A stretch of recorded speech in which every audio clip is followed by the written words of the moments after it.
meeting to order for ABR, which is for March 5th, 2012. We have a quorum present. Starting off with item A, public comment. Any member of the public wishing to address the board with any item that's not on today's agenda? Seeing nobody, I'll close item A and move on to item B, which is the approval of the minutes for the Architecture Board of Review, February 21st. Do we have a maker of that motion? So moved. First by Keith, second by Gary.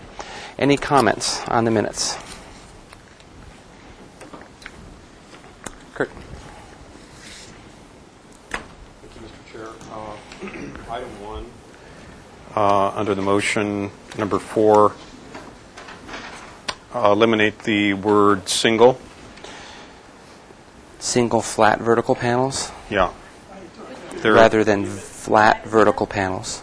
Right, just eliminating the word single. That sounds reasonable. Number 7, provide details for rakes, eaves, windows, and other exterior elements. I think we'll remember. Just want to make sure that client or the applicant remembers as well. Okay. Those are my only comments. Did you get that, Gloria? Okay. Anything else for anybody else? Item 2, 3, 4. If not, I'll call for a vote. All in favor of the minutes as amended, say aye. Aye. Opposed? Motion carries. Moving on to the consent calendar, which is up for February 27th. Kathy?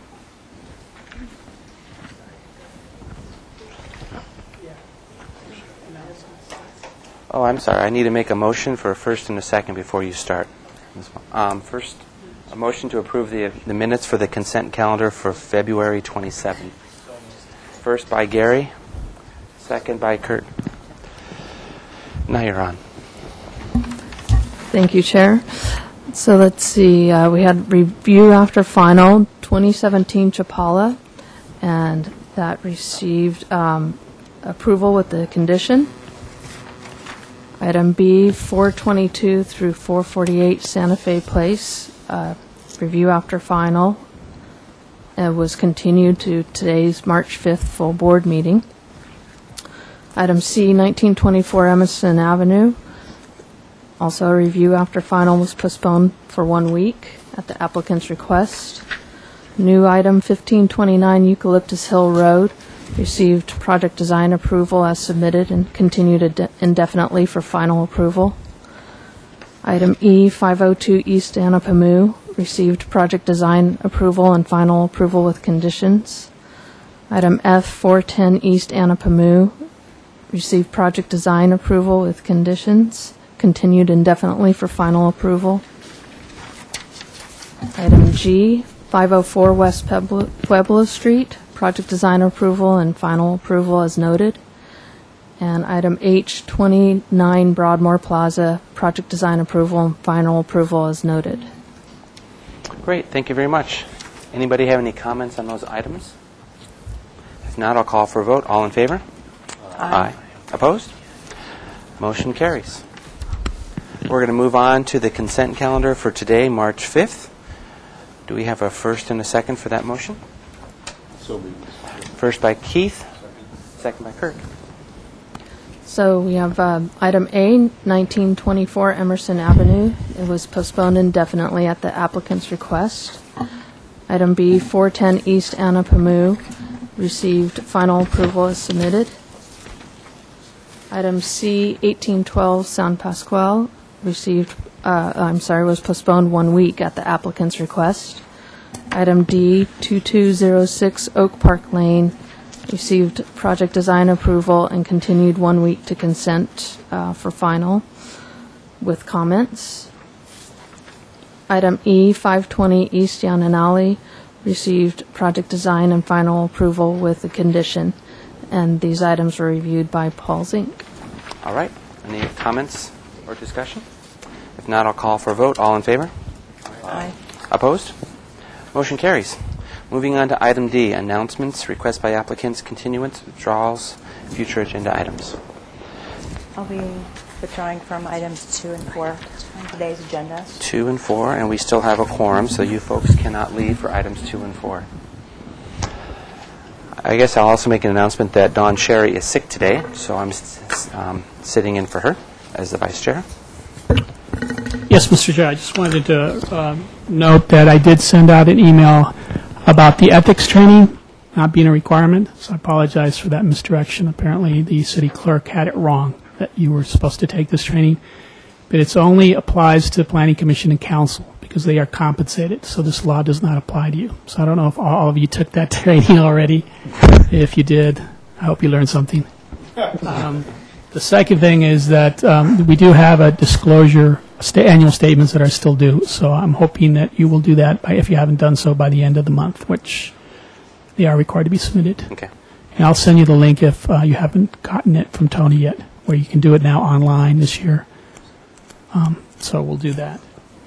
And then with respect to today's agenda, I just wanted to point out that the first item is required to have the compatibility required analysis. It wasn't noted on the agenda, but if you could comment on those issues, that would be helpful.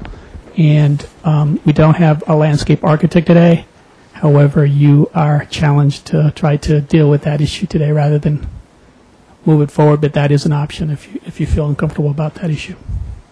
Just wanted to advise you of that. Okay. Thank you. Questions? Yes, Keith.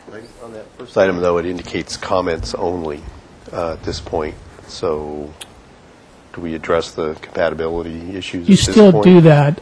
This project, I believe, we're not ready to hear, but I think it's going to staff hearing officer. And so even though it's not directed to the Planning Commission, the compatibility issues still have to be addressed in your minutes. So you are responsible to make those decisions. So on record, you should state why you think the project would be compatible and meet those findings as you move it forward towards approval. But it cannot get an approval pending the staff hearing officer approvals that are required for the parking modification. I believe it's necessary. Okay, thank you. So if that's all for item D, we'll move to item E, which is subcommittee reports, which I don't think we have any. So with that, we will move on to the first item of the agenda, which is 901 Olive Street. It's a new project, so I will quickly read through the project description. This is a proposal to construct 9 one-story studio apartment units and 10 two-story one-bedroom apartment units above a 2-level 59-space parking structure. First of all, are these drawings the same as these that were turned in? Okay. And if you can turn them around facing me and the camera. Perfect. I'm sorry. The new 19 new apartment units and the new parking structure will be added to an existing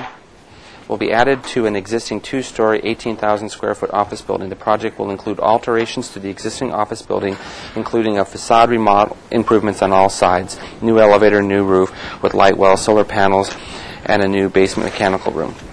Total development proposed for the site is 61,000 square feet with a maximum height of 51 feet on the 33,000 square foot lot. 7 existing parking spaces will remain for a total of 66 proposed parking spaces. Staff hearing officer review is required for the requested zoning modifications.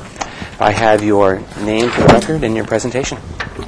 My name is Mark Kirkhart, Principal Design Architects. We're the project architects. I also have Melissa Sonarli here, project manager from our office. Okay. And the owner. Yeah, Peter Lewis, the developer. Philip Suding, landscape architect. Great. You want to start with a little context so we all know what we're looking at? Okay, so 901 Olive, we're basically at the corner of Olive and East Cannon Perdido. It's an existing 18,000 square foot kind of flat roof. Probably looking at this the illustration there, you might recognize it. This is actually one of the more interesting little zones modern zones in Santa Barbara, actually. If you look around at the context, just towards State Street from us is the old California State Office Building, which is a flat roof building. There's also a very mid-century modern, actually. I've got some images of that. Above us, going towards Carrillo, this is where Chuck Schmad had his old office, probably late 70s, early 80s. So there's a couple of brick facade, flat roof, modernist buildings kind of above us here. So it's really kind of a zone of a lot of modernist architecture. This is the existing building. You're fine. Just keep it right where you have it. Okay. This is the view along Olive Street. So we have very mature olives all along that portion of Olive Street, probably in the neighborhood of 25 feet tall. There's also a very large Morton Bay fig tree at the corner of our site, which we're intending to maintain. Here's the State of California office building, which is sort of to the west of us. Everything all the way down to like one by one mosaic tile with little punch outs on a random. It's a pretty interesting little building, actually. This building has, the building that's a part of our project has been relatively untouched for the length of time that it's been there and pretty underutilized. Must have been a Sunday. Took it on a Sunday, so it wasn't too many cars parked there, yeah. So you can see this is looking back down across the big parking lot. Most of this parking lot actually belongs to this old State of California building here. We have an easement along the back of our building to allow us access to our parking lot. Back of the building. This is a view across the parking lot where you can see where actually is pretty interesting. We have just to the north of our building is the parking for it, and it's a hole in the ground. Literally, it's about 17 feet below the Olive Street elevation back in that back corner. So it's kind of tailor-made to tuck a podium parking into that back corner. And you can see here, because you can see there's a retaining wall across the parking lot, and then a bank that slopes up before you even get to the finished floors of these buildings that are to the north of us. So we can kind of go into the development now. I have some other images we'll use later. Thank you. Actually, let's just quickly go through. Yeah. Show us where that one tree was and the palm trees. Okay, so these are all existing palms, and our plan is to relocate as many of them as we can and use them within our landscape plan, because they're all very transplantable, obviously. This is the big Morton Bay fig tree, and between the time that we submitted for this ABR meeting, we've actually hired an arborist. We've been working with Phil, and we've come up with a little adjustment, which I'll show you in the parking structure that we're going to make to allow this tree to be even better shape after the project. As you can see, the amount of topography dropping down here. This is really down in a hole with a slope bank going down to it, and then a vertical retaining wall here. This existing parking lot really doesn't provide any ADA access for this building either. What they have done since then is actually striped one ADA space here on Olive Street, and really the only way you can get ADA access into the building is from this corner. Great, thank you.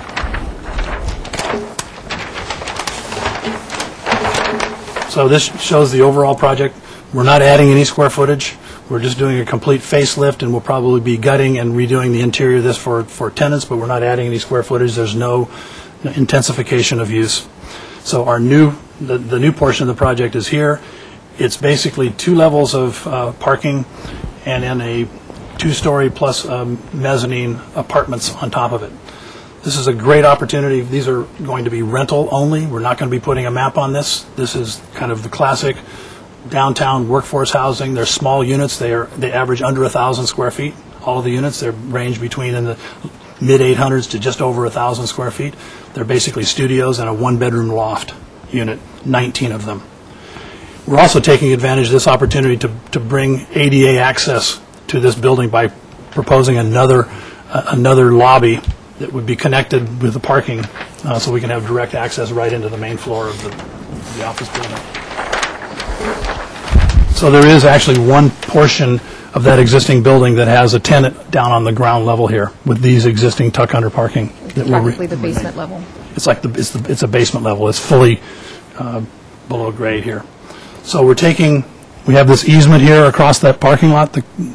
We're taking access into our lowest level of parking off of that lower easement, and there's about a 5% slope across that parking lot right now. We're actually lowering this corner to get it nearly level in order to keep this corner down as low as we possibly can. And I said since that time, do you have that little exhibit? We can just look at it real quickly. Yeah. We've actually also addressed some of the comments that the transportation had in terms of circulation within the garage, and we've actually reworked this corner here, where we're going to take that corner out, Okay. and that's going to allow that tree to have even some more breathing room. You can see it's actually even going to be, this is where that existing retaining wall is. So the good news is that tree has already kind of grown with this big notch taken out of the corner of it. So we have, between the arborist report and working with Phil, we feel pretty confident that we're going to be in great shape on that. Great. Most of the roots that are on that tree are above ground buttress roots. All the feeder roots are pretty far down, so both Mr. Wynn and I are confident that this plan will address the tree survivability.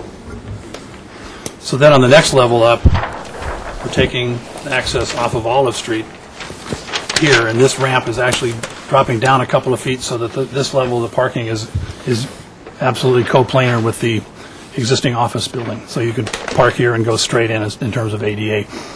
And then we're doing an elevator there, so you could actually get from the lower level of parking, obviously up to this level and into the office building as well. So there's no auto connection between the two. There's no auto connection between the two levels. It actually makes it very, very efficient. We're not giving away any driveway space to ramp between one level or the other. There's a total of 59 spaces, 30 on one level and 29 on the other. I'm sorry to add. Would this corner be changed Yes. too? Because the bottom. Okay, that's fine. Both of it just completely comes out. We even are going to take the stair that's coming up from the lower level, and we're going to build it on grade so that we don't even have to notch that out down to the roots. Okay. Great. So we're going to put a lot of effort into sustainable approaches. We're looking at solar collectors here, going to be reworking the HVAC systems. This is kind of the podium level, if you will, with the courtyard for the units. So there's 19 of them. They're pretty much, the studios are on this level, and then there's the one-bedroom loft units, the one-bedroom mezzanine levels, the level above. This corner would be chopped out. They would still get their 78, probably be closer to 100-square-foot deck in front for this unit, so we'd actually be making that deck reduced. So we really just took this one unit and slid it back. Okay. And this becomes the circulation for the residents. We're actually going to do this. We've been working with Phil with doing some planters with probably with bamboo in it, so that these become kind of quasi-private spaces open into this courtyard. So you can open up your sliding glass doors and capture that space from the unit. They all have through light, which makes it very nice. Up to the upper level, so you can come up the two stairs, obviously, or the elevator to get the circulation on the upper floor. And we were looking for a place to do an amenity space for these units, and so rather than having it right here in the middle of where people are living, we're actually extending it to the other side where we get a great opportunity for a little ocean glimpse, and we're doing a little amenity space with a little outdoor fire pit and kind of a little trellis area that the people that live here can use for entertaining. And it's high enough that you're actually above the roof looking all the way down. You'll see the palm trees down at along Cabrillo.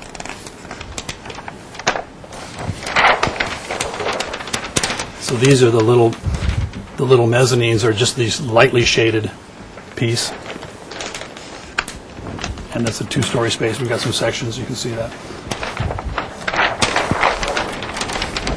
These have sloped roofs on them. We're actually keeping the roofs down low on the exterior on the public side, and they slope up slightly, so kind of keeping the highest part of the massing in the middle. This is actually quite wide in here. It's in the neighborhood of 20 to 22 feet between the walkways, and about 34 feet between the glass doors down on the main podium level. Go back to these 3D views.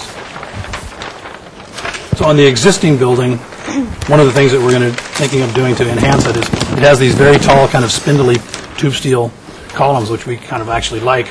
But we're going to propose using for sun control, of which it has none, a corrugated perforated metal with a painted finish, a Kynar type finish in a warm color, like a warm gray, so that allows, the perforation allows some light to get through there, but it actually is going to work really well for shading these kind of south and west facing windows. And that material then, in a non-perforated version, would become an equipment screen, which the building currently doesn't have. If you're up the hill on Olive Street, looking down, you can actually see the rooftop equipment on there, which is quite unfortunate, so we would be screening that. And then the corrugated metal also begins to take a little place on the new building as well. Here on Olive Street, you can see this existing building has this precast concrete kind of panelized system, roughly 2 feet wide. And our idea is to kind of mimic that in this kind of lower level of the apartments. Once again, these would be the studio level apartments, but doing it in a board and batten, kind of a yin and yang, the opposite as opposed to a reveal. It would be a planted on batten. And then because of the brick buildings, we're proposing to paint it in kind of a brick red to kind of be representative and kind of feel like it's part of the neighborhood. Same thing with this big element here. We'd plaster that, smooth plaster it, and then paint it in the same kind of brick red. But I think the three-dimensional images, we've got other copies of these, say it best. Let's put it in the center, have the TV guy zoom in, and then go through. He adjusts for you. Okay, go for it. So this is the existing condition with the existing olive trees. So you can see from this corner, this is a vantage point pretty much diagonally across the street at the corner with the enhancements of the existing building, replacing storefront, the equipment screen. But virtually with the trees there, you're really the new portion of the development is going to be fairly unseen through those trees. And we've done this not to try to hide anything, but this is the view with the trees, and then we've taken the trees away to show you how we were putting this building together.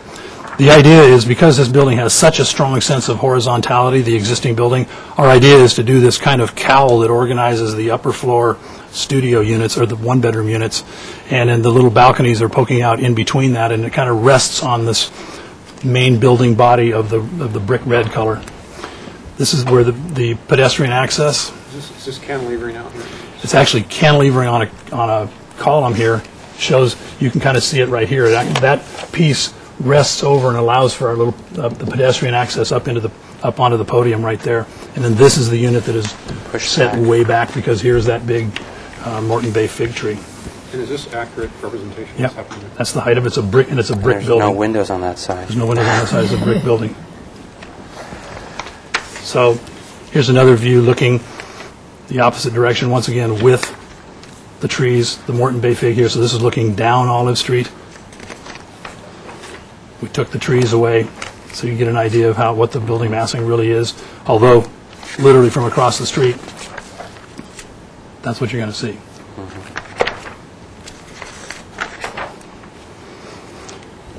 And this is moving back. We'll probably do that here too. Yeah, good idea.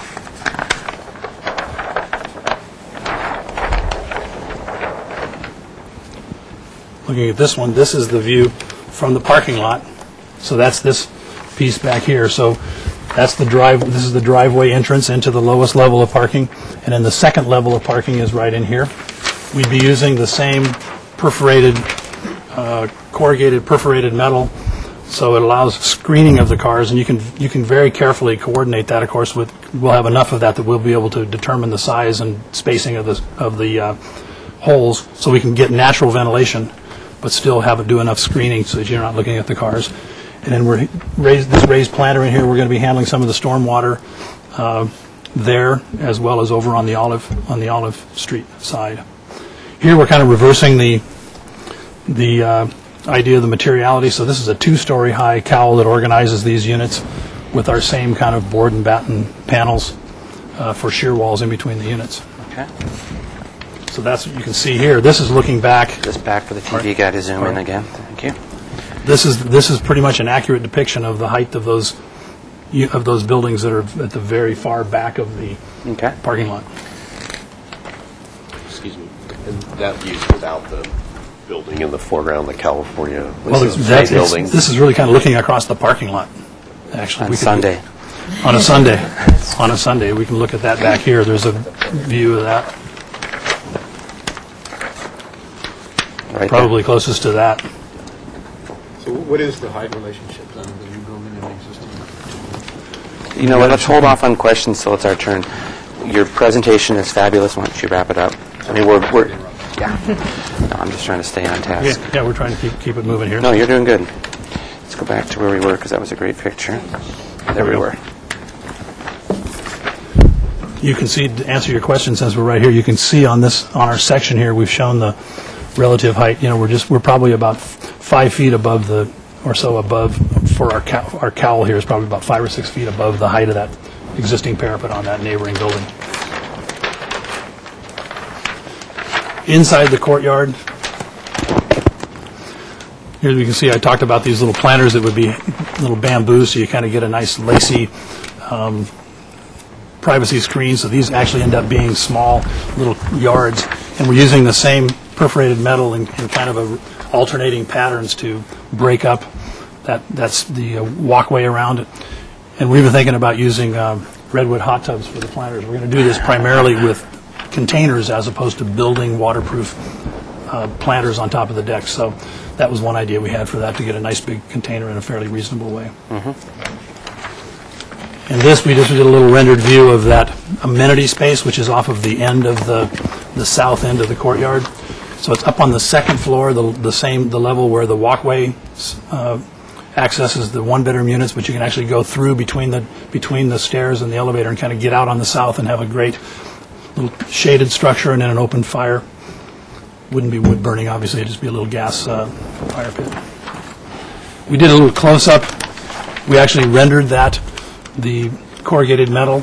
So this gives you an idea, a little bit of a close-up detail of what that would look like. And once again, it would be in a Kynar painted finish. Which corner is that? That's this corner right here? That's the lower corner. Okay. Yeah, the lower corner Gotcha. of Can and Perdido. The driveway entrance is like right here. We have a couple of sections. This is the elevation of it on the north side, adjacent to the buildings, next to the brick building. Okay. You can see how these are the little pieces that rise up for those mezzanines.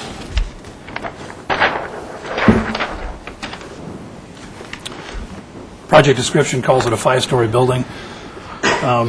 It's really a basement. This level is really a basement because it's completely below grade here on the olive. It's actually, you can see it's below grade on the olive, even below sidewalk level.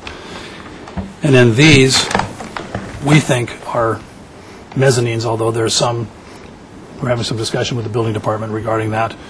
It's less than 33% of the floor that it's open to below. It's actually quite small. It's like 200 square foot little sleeping loft.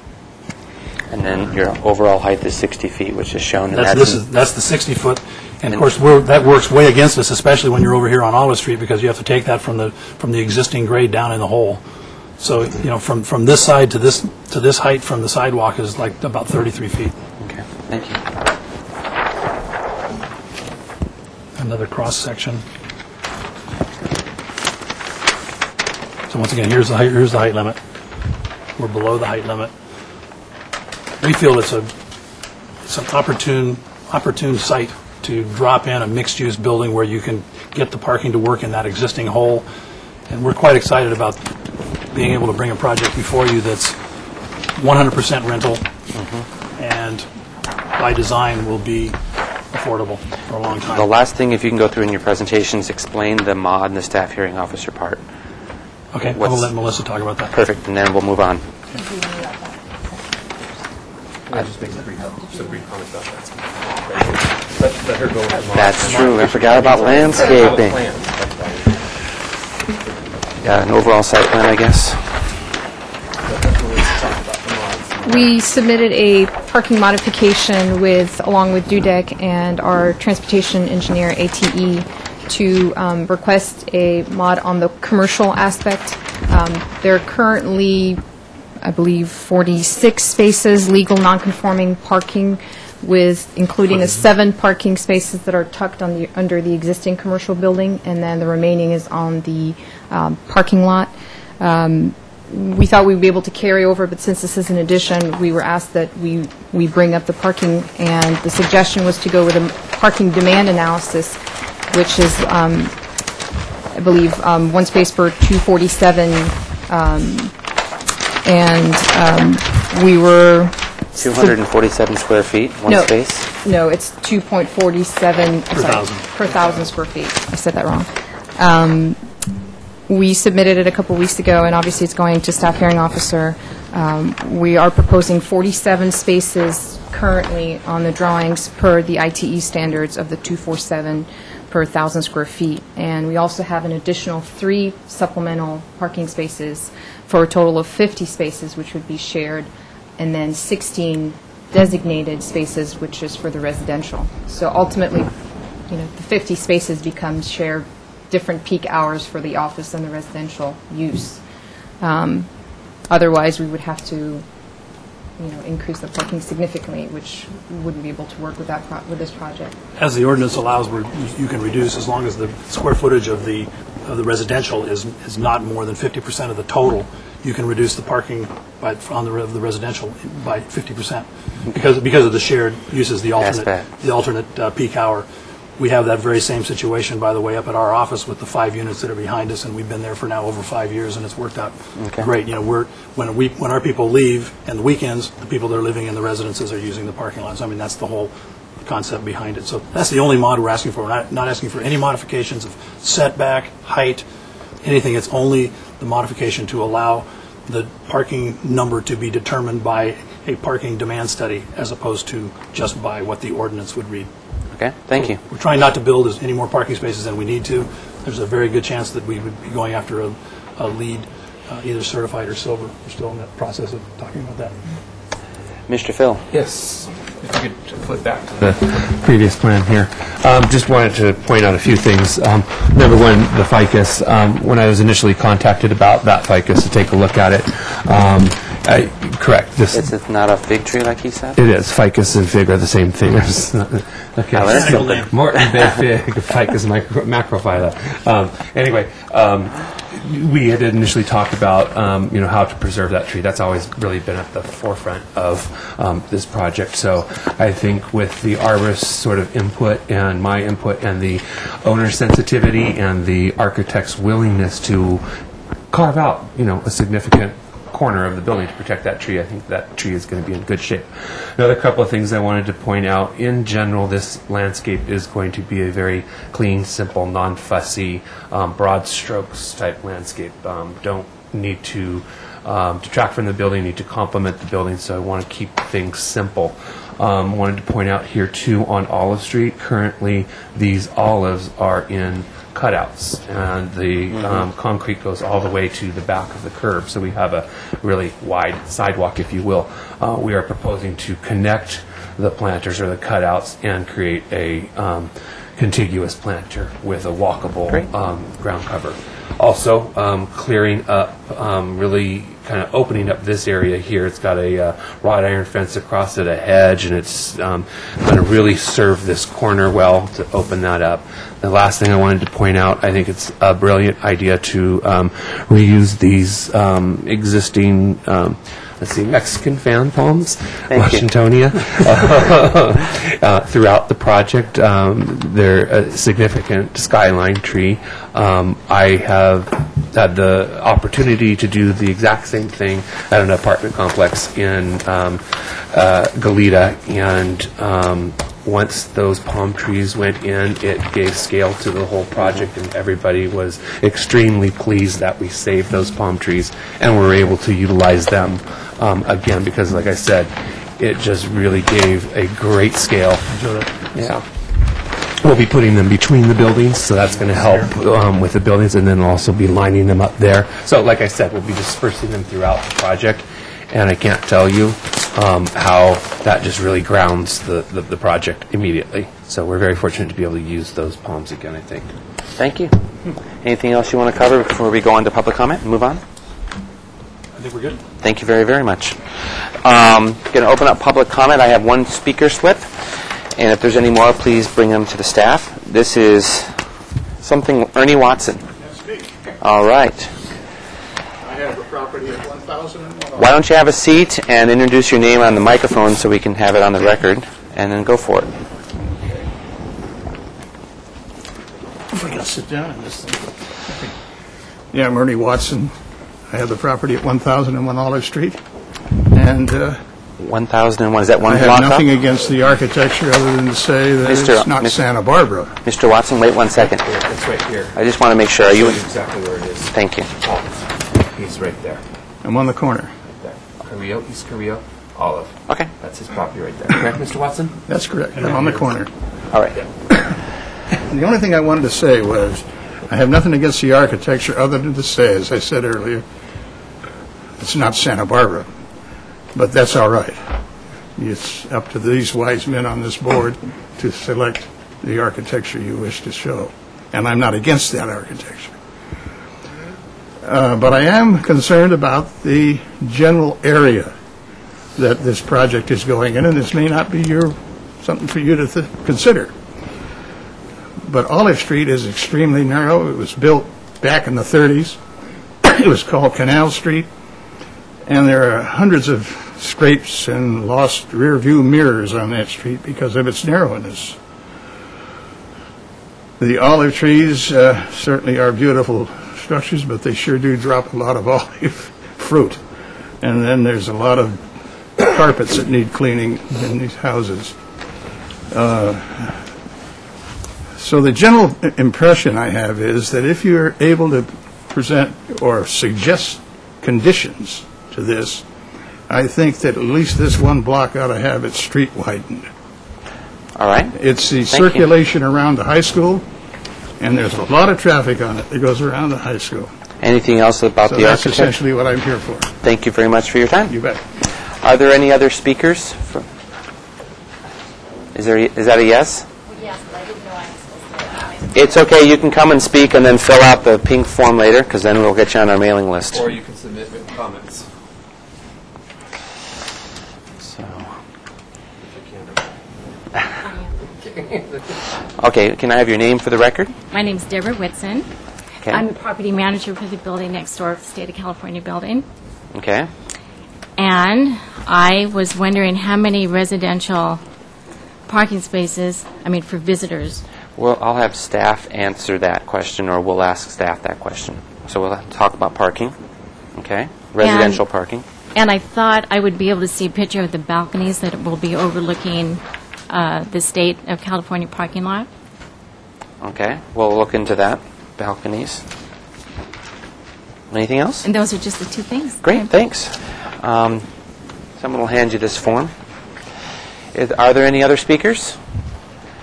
We did get a letter emailed to us, which we read prior to the meeting. So I will close public comment to staff. Have any comments? Thanks, Mr. Chair. Dan Gullett, Associate Planner. I did want to mention the modification application isn't actually in yet. We have been in discussions with the applicant, though, about what would be needed for the modification application.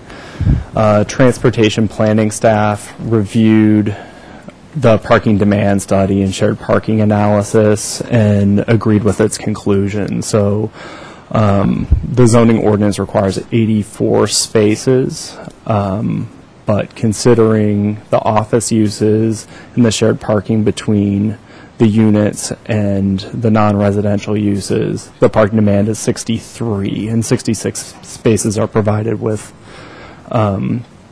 this proposal. So the modification would be a reduction from 84 spaces to 66.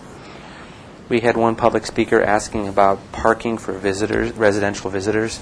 Is that something that's designated, or because it's a shared parking arrangement, they float around? From what I understand, it's not designated as through the shared parking analysis and the documentation we've received thus far. Only 16 residential spaces are designated, as far as I understand. And how many residential units are being provided?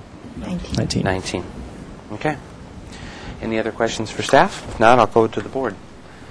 Oh. One other parking question. Is there given that they are rental units, they're in downtown location, the assumption is with this kind of development that you'd have some forms of alternative transportation or walking being utilized, bicycles and so on, as opposed to automobiles. I'm just wondering if that entered into the equation at all, because it seems like it would work against this idea of having shared spaces. If people don't take their cars, they leave them in the parking spaces, then the commercial aspect doesn't have adequate parking out. So I'm just wondering if that was raised at all. It wasn't a consideration in the demand analysis, and it's not a consideration for residential in our zoning ordinance. You don't get a break because you're providing bicycle parking. They do get a reduction in the residential parking because it's a mixed-use building, as the applicant indicated. Because the residential use is less than 50% of the entire building, they only have to provide 50% of the parking that would otherwise be required under the zoning ordinance. So they do get a break because it's mixed use, but not because they're providing bicycle parking. So it was just one last clarification. Maybe you already answered the question. So by ordinance, even with the reduction that is allowed by ordinance, they would still be required to have 84 spaces. Is that correct? That's correct. And that's mainly because the non-residential use is it's a 1 per 250 square foot blanket requirement for commercial and offices. And the analysis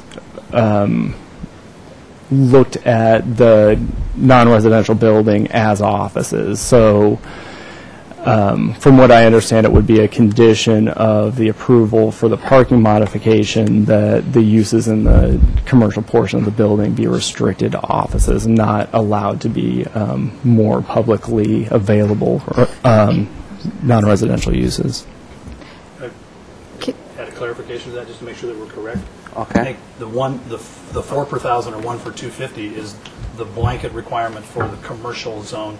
And that would take into all kinds of commercial, retail, office, other types of things. A little closer to the mic, he's saying. So what he's saying is that the demand analysis will be limiting this strictly to office, and we're willing to have that as a condition.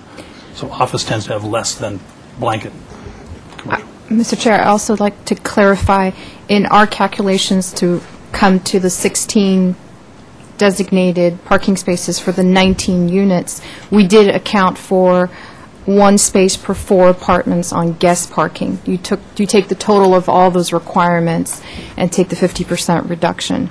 Now, on paper, it looks like we have 16 spaces dedicated to the residences, 47 spaces for the commercial, and an additional 3 spaces beyond the demand analysis. That's the floater, so to speak. So you could ultimately have a 1-for-1 ratio for each apartment at any point in time of day and still have 47 spaces that you need for your commercial based on that demand analysis.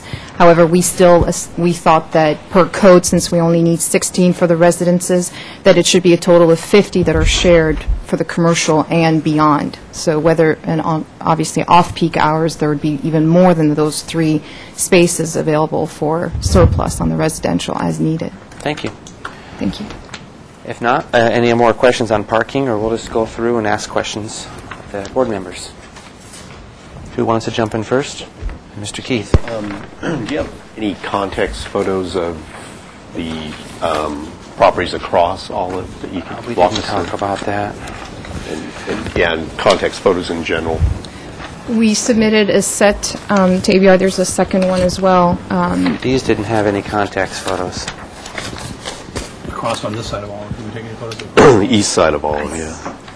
It's an R3, R4 zone. No, I'm familiar. And there's some single family, but there's some duplexes and a few other developed condos and so forth. So let's say no for now. Have to say no for now. Okay. And do we know what the elevation of the first residential floor is above the Olive Street sidewalk? I mean, just looking at the drawing here, it's so like a 2/3 the way up. Section here. It varies because Olive Street is sloping down, so we could go to that elevation and get that. Or that section maybe.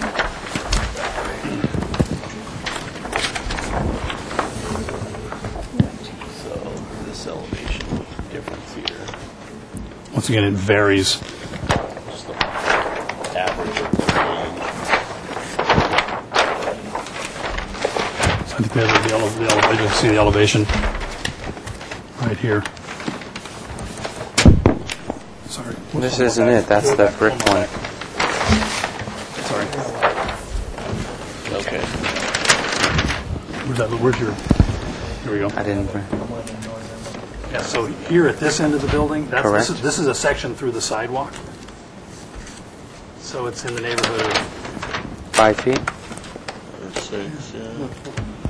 That's the finished floor right Let's there. call that 5 for discussion. And so over here. And which is your worst case. 8. And is there any ADA requirement for the access, pedestrian access off of Olive? Is Yes, that we'll have that with we'll have that with a lift. If we end up having to have ADA on both, besides the elevator that we already have, we've come up with a way that we can put a lift off the pedestrian? A half-level lift off of this in this stairwell structure. And then last question, what are the sizes of the units again? The average 870. The 983 average. The studios are 870, and the one bedroom with the little mezzanine is 1,085. So they average under 1,000 square feet. And in size, they're about 19 by 44 and a half or so, the module of the units. Questions from another board member? Who would like to go next?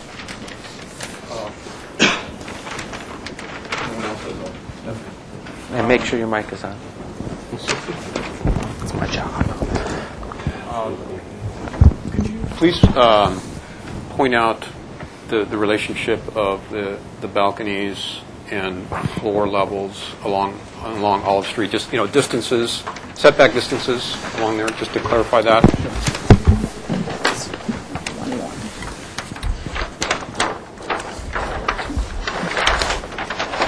One more level up. So you can see we've set the building back, even though we're in a commercial zone with no setback required. We've set the building back. The distance from 13.2. The building's 13.2, and the balconies And are. the balconies are sticking out 6 feet. So those, these are large enough to be our required private open space, but we also have these areas in addition, which are going to be semi-private spaces. So, And then the floor above is stacked. yes. No, stacked. Those are stacked right above. Same condition, stacked. And the connecting link between the balconies there, what is that? This? Light colored. That's that kind of rectilinear cowl that is organizing the units to give us the horizontal. These will have railings on it. You'll not step out on that. We'll probably use some sort of a traffic topping type of Dexotex type of thing, but you won't be walking on that. So that sticks out, 3-4 feet? Yeah. Okay. 4 feet. All the way around. Thank you. Other questions? So we have rooftop screening. Oh, I see. So you were reworking that. Yeah, there's none now. I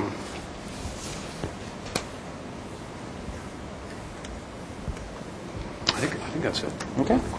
Thank you. Gary? Did you have any storage facilities or bicycle parking for the residents? Yes. I can answer that, Mr. Chair. We're looking at, while revising the garage layout, going back the other way. There we go. So in the revision, Here, just to be oriented, there's the fig tree. yeah, there's the fig tree. So we're going to have both of these corners down in the lower corner down here. It's actually down here would be available for storage on 2 levels, and we would be developing that with like some chain link enclosures so that each person would get like a 4x4 storage space there. And then we also have incorporated all the bicycle in our latest design. We'll have anticipate accommodating even more than the minimum number of required bicycles within the garage. Okay. And trash area would be? Trash area is, so we had to actually leave a space here to put our transformer, and so the trash would be here on the lower level inside of the garage. So you'd be able to roll those out and pick them up right here, so they would be inside the garage on the lowest level. In one of the parking areas? Well, that's not parking. It just says trash and recycling. Oh, I'm on the wrong page. Okay. The lowest, yeah, one more back the other way. Okay, I see it says. And then the last question is on the outdoor living area. Do you actually have an area on the outdoor, on the common space where they could actually barbecue or have a gathering of the neighbors? Is there any? Sure. I mean, this entire area here, which is over 20 feet wide by, this full length is available for a gathering. And in addition to that, on the level above, we could incorporate a barbecue out here if we wanted. Our thought would be that, if all the people got along real well and wanted to have a big party, then that'd be great. They could use this courtyard. But if one or two people were wanting to get together, that they would have an area that they could break out where they would not be in the middle of kind of the real public area. So I think the answer to that question is yes. There's an opportunity for barbecues and hanging out. Okay. Stephanie, do you have any questions of the applicant? I do not. Does anyone else have any follow-up questions? Yes, Mr. Chair. Just looking at this corner perspective from Canterbury Street, and just curious about the screening along here, because currently we have, as you know, high shrubs growing there. It looks like there's no windows really to be shading per se, and I'm just wondering if there's a landscaping opportunity there. Is there a planter that some of our palms could be put in? Wait one sec, just so we can put in perspective. It's underneath the roof, unfortunately. You really can't get any palms in there because of the roof is overhanging that. But I think that those hedges, we pretty much agree that those hedges are not so great. So this, in the very conceptual level, the thought was to get rid of those and maybe plant ficus repens on the wall to make it a green wall, and then have something more interesting and lacy in front of it. And planted. Yeah, and I'm thinking actually something sculptural and succulent-like. So that's a great exposure for it against a wall like that. And again, just keeping it simple, but kind of using the landscape and the wall as foils for each other. This shows you the roof plan. That roof plan goes right out to the property line. So we wouldn't have the opportunity. Otherwise, we'd love to see some palms out there. But is there an opportunity to have this be a green wall, out at the foil surface level? Just as a general question, is that a possibility? Yeah, no, I think so. To just get more green to the building. Right. Okay. Let's move to comments. Who would like to jump in first? I think that kind of sounds like a comment. Well, that's where we were. You want to do you have anything else? Yeah, I'll make comments. Wow, it's fabulous design. Great spot, as you've mentioned, for doing something like this, for having rentals, workforce housing. My compliments to the developer and to the vision you guys have put together. It's really amazing. It's really amazing. Beautiful design, I think. It's a lot of, I could go on with compliments, but I know you don't want to hear that. And preserving the tree, obviously, the Morton Bay is key, and it also really helps the elevation as well to have that corner set back in. All the existing screening of all of the trees there along Olive really make this a difficult project to object to, and especially given that you've already got 2 levels of parking that only bring you up 5 feet above grade to get those in. So I think it's really a nice project. And the parking question there's significant complexity there that we'll leave that to the staff hearing officer. But I can see how it would affect your project certainly if whether or not that approval goes forward. So we'll just restrict our comments to the architecture. Just some minor things. As I just mentioned, I think that along Cantor Perdido, that does seem like there is an opportunity there to where the existing shrubs are to get something significant in terms of planting, whether that's green wall or some other means. And I wonder about I can see design-wise why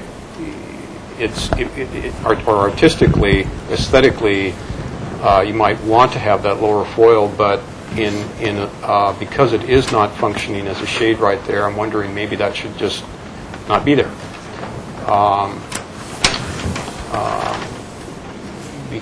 And I think there's other reasons to look for ways to reduce the amount of foiling that's going on, so I think that might be a good spot.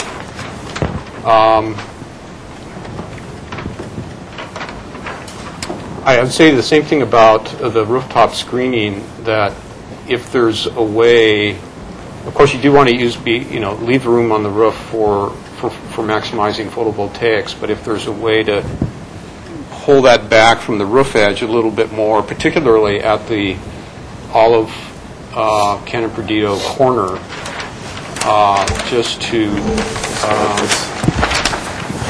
make it a less significant architectural element on the building, I would ask for some study in that regard.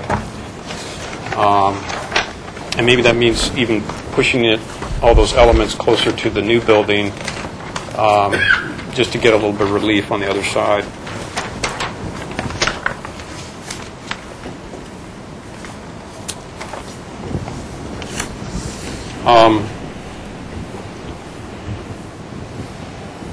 The other element that I think is a significant consideration is the relationship in height and in massing to the adjacent commercial building. And I don't think that building is represented in section, although it is outlined. Yeah, that's right. And heights and dimensions are given. So I'm going to. It seems to me, because of the closeness in height and the fact that it's interior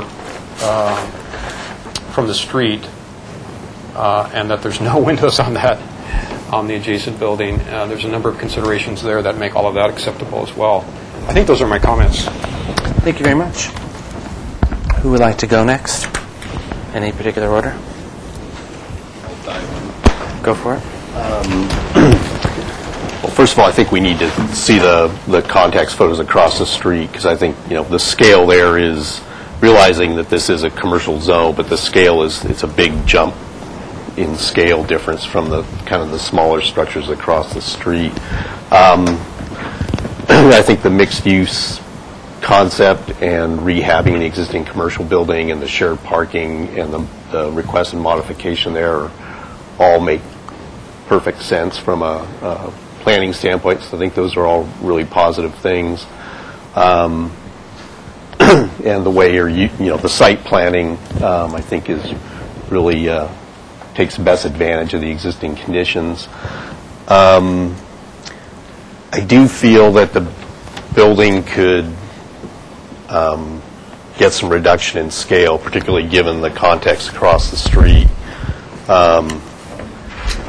And just looking at this particular section, the cross section of the building, it's 401. Thank you.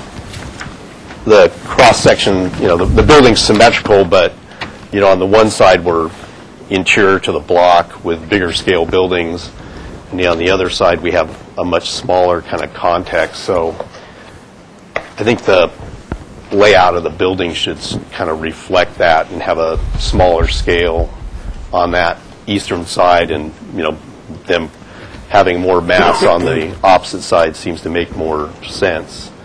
I think with the kind of floor-to-floor heights and the size of the units, I think there's some opportunity there to do some reduction in the scale.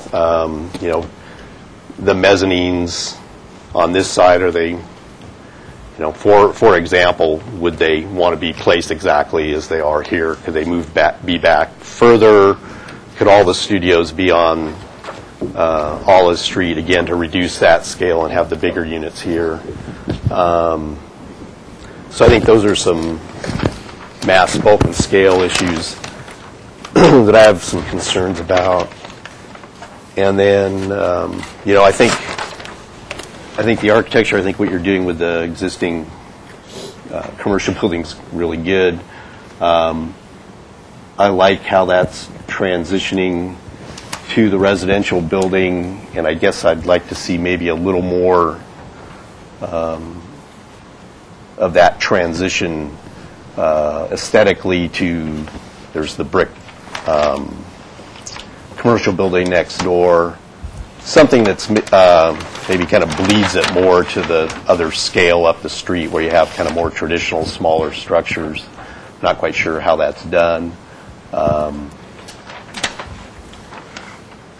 But some more transitional character to the architecture on the residential piece.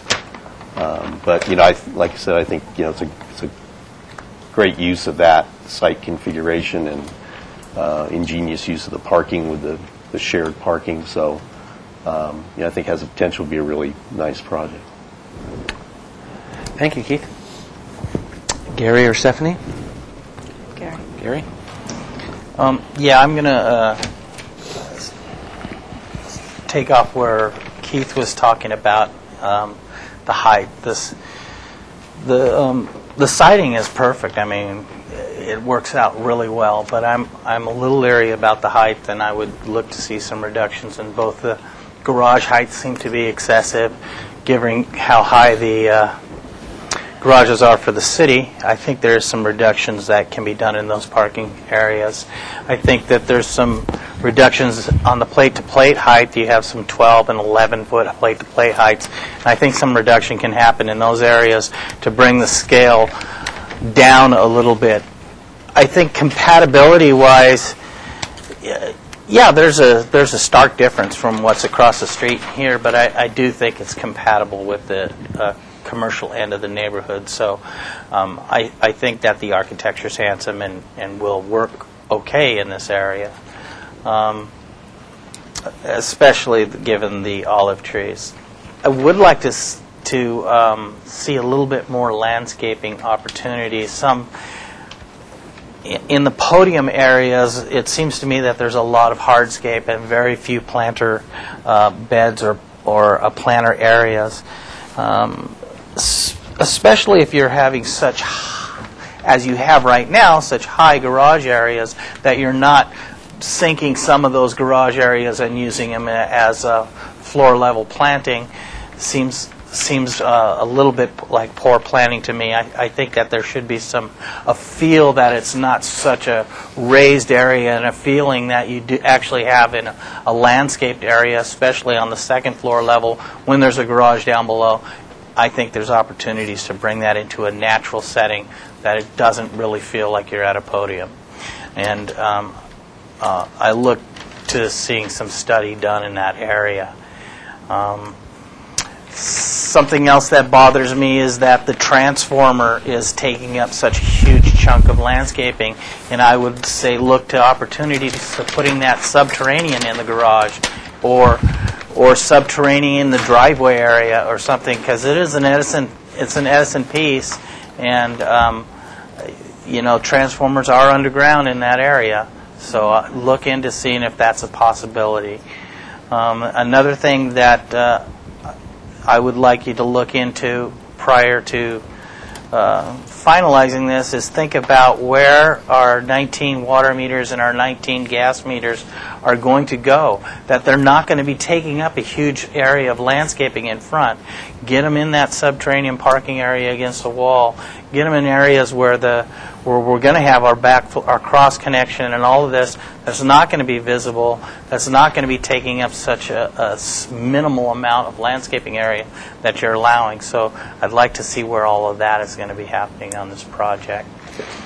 And but the greatest focus, I would say, is to get some reduction in height of this building. That's what concerns me. That's my comments. Thanks. Ms. Stephanie. Great project, you guys. Is your mic on? Yes, it is. Good. I think it's great location for this kind of mixed use, and there's plenty of precedence for it in that along Cannon Perdido especially. I would agree with the board as far as the floor-to-floor heights being reduced slightly, especially with the ones with the mezzanines. They're already going to fill, taller when you're in them, and I don't think that would be too difficult a stretch to reduce those. And as far as the reducing this mechanical screen, I really only see it a problem on the Cannon Perdido side, being maybe reduced or pushed in. And I concur with most of the other comments. Okay. I'll touch on a couple things. I'll reiterate a couple of the things that I liked hearing, or that I agree with. One of them, Kirk started out talking about this, the foil stuff down here, and I guess what's bothering me the most about this project is the architectural style here isn't really going with this. This building works, the design, the playfulness, the rhythm that's going on, and this just gets lost, and maybe it's the horizontal and that there's not enough vertical, but somehow this hasn't been improved significantly enough to match the architecture that you're creating here, and it's still looking out of place. Reducing the scale for all the reasons that were said are extremely valid. I had a concern originally about how tall this was, but when you look at the 3D renderings and you realize they're so far back, it is 5 stories at this exposed elevation, but because it's set back, it's not really read as much. So that's not a concern, as much of a concern anymore, this, because it's pushed back. But I would say really the concern I have is the architecture that's happening here and how it blends in with this architecture isn't working in my mind for some reason, and that I don't see this as a quality enhancement that's happening here. And what to say or what to suggest, I don't know, but somehow there's a rhythm, there's a playfulness, there's an activity that's happening here that's not happening here, or it's not a fit that my eye sees. And then something we didn't, I should ask the board members, the thing about the parking, if project was given a 50% reduction and then you're asking for a staff hearing officer approval of a further reduction, that means there's a loss of an additional 18 spaces, if I was doing that right. So that seems a little bit too much of an ask. And that's because of the demand or the impacts it'll have on the community. Because the zoning was put together in such a way to allow for a 50% reduction when this scenario exists. And you have this scenario, but now you're looking at a 60% reduction. You're not providing even the 50%. So if I'm understanding it right, but there's more, okay, maybe I'm not, but there's complexities there that I'm concerned with the amount of parking, because leave it at that. But overall, there's a lot of aspects of the project that the board members talk about that's great, in the way the siting, the saving of the tree, and the massing, but definitely bring it down in scale. And my 2 cents on this building still needs attention. So that's it. Do you want to make a brief response, and then we'll make a motion and move on? Yeah. Just to touch on a few things, I wanted to put this in terms of reducing the height of the plate heights. We can certainly study that, but I wanted to point out to Keith specifically that this view right here is taken from the front yards of the little cottages across the street with the trees removed, and that upper level, as was pointed out by Paul, you don't even perceive the height of those lofts that are there from across the street. So I think that we've done a lot, as Paul pointed out, by moving those things to the center, that the massing of that upper level is really pretty well mitigated, in my opinion. So I just want to say that. The other thing is there was some concern, or someone stated that we thought the garages were overscaled in height. Well, they really aren't, actually, because we need to have our 8'2" clearance for handicap vans on both levels, and we're dropping the level of the upper level of the garage needs to match the existing building. So there's we really don't have overly high parking level, floor to floors. I just wanted to bring that up. In the transformer, Southern California Edison will not allow any more subterranean transformers, period, end of discussion. Okay. We at first really would much rather have that thing not have to take up that much width or that much planting, but literally now, even though they used to, they're not allowing any new transformers underground. So we've already gone down that road. Our consultants actually met with them to discuss. Let's wrap up because we need to move on to the next project. That's it. I think Just real quickly about the landscape. We are well over the requirement for the square footage of landscape, but obviously I'll take a look at adding more landscape opportunities. Okay. So does someone been taking notes to formulate a motion? Mr. Chair, I'll make a motion. Okay. Provide a complete neighborhood photo study. Perfect. Study possible reductions in floor-to-floor levels. Study proposed massing and materials to accommodate appropriate transitions to existing neighborhood residential and commercial buildings. Study reducing the amount of screening shown on the existing commercial building or recessing it further from the street. Study also other architectural enhancements that might be possible with the corner building.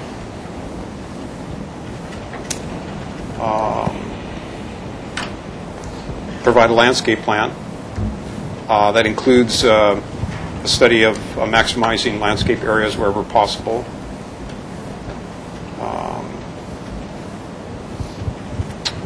I'm not sure if they were shown or not, but study utility needs and locations and show on the plan where that would occur.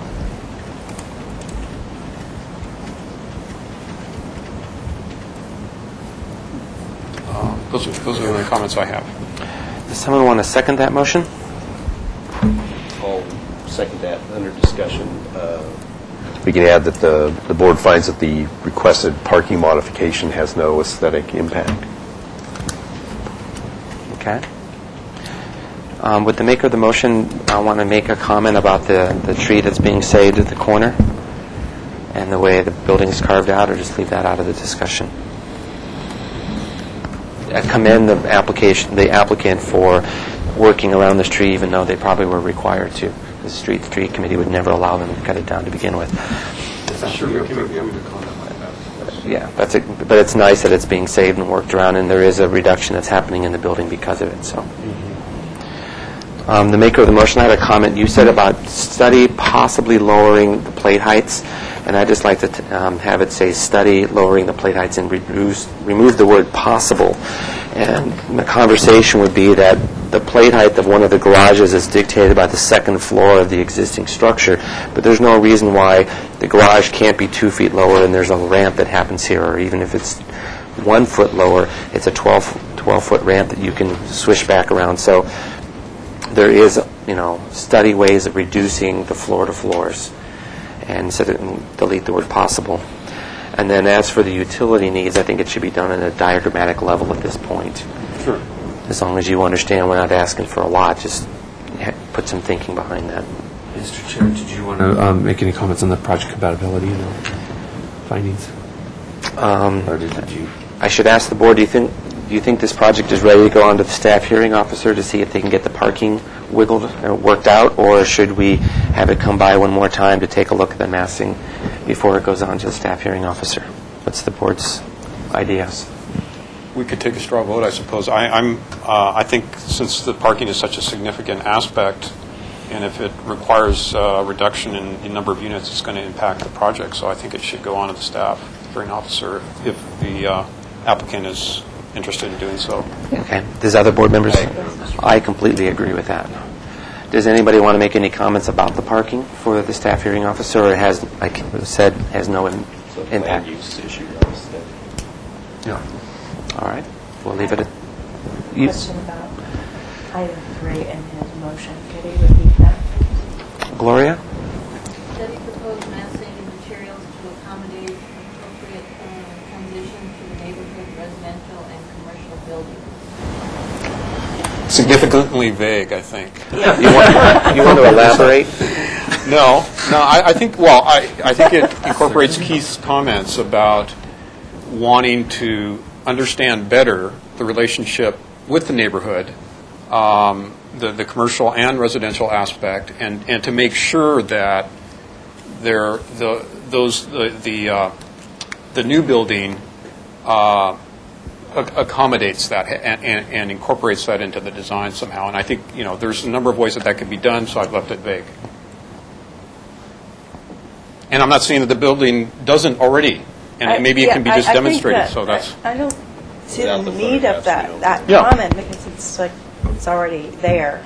We've already said and commented that it is compatible, but it's massing. Well, some of us felt it was, others felt it wasn't. So I think as I said, that further information, additional information, we might, and upon better study, maybe we would find that it is adequate, maybe not. And I think it's up to the architect to present that and to take it into consideration. Anything else? Was there did we ask for some photo context across the street? Mm-hmm. Was that in the motion? Yes. Okay, great. Okay, we have a motion, and you're moving on to, this is for an indefinite continuance on to the staff hearing officer. Mr. Chair, I'm sorry. So you're continuing it to staff hearing officer. We do need the project compatibility analysis completed to do that. We do? Yes. So can we come back in 2 weeks? Unless you feel like. What's that? Don't you want to go on to show? I thought are you going to give us the compatibility that they need for the maybe we should staffing officer? Take a straw vote. I'd say let's take Mark up on his offer and come back in 2 weeks. Okay. Yeah, I would say that I'm struggling with the neighborhood compatibility because the contrast is too great, and even though what's here wasn't a building that belonged in the neighborhood, there's so many other buildings that have been becoming more Santa Barbara-ish that the deviations here aren't. It's not, I would say, pulling it in the right direction, or it's not blending in with the rest of the neighborhood. This building works because of the way it's broken up in the massing. This building is more commercial, but this one is just still stands out. If you feel that you can't make those findings, then you're talking about neighborhood compatibility of the existing building? Well, with the but houses across the street? You're making improvements here. Across the street is so different. We understand, and also this way. I mean, we need the base information, everything around, just to be able to make that conclusion. Yeah. So, under discussion, then, Mr. Chair, just to clarify, then Kirk's motion, this would be a 2-week continuance back to full board rather than to staff hearing officer. Yes, that is very true. And that's all? We'll take a vote. All in favor? Opposed? Motion carries. We'll see you in 2 weeks. Does staff want the colored version or the black and white? They have colored They already version. have a colored This is just version. one that's not There. folded, There you go. Stay focused on the camera. Yeah. Thank you. Sure.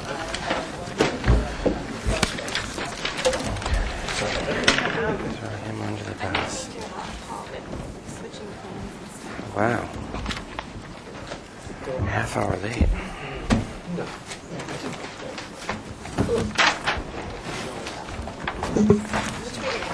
They face this direction.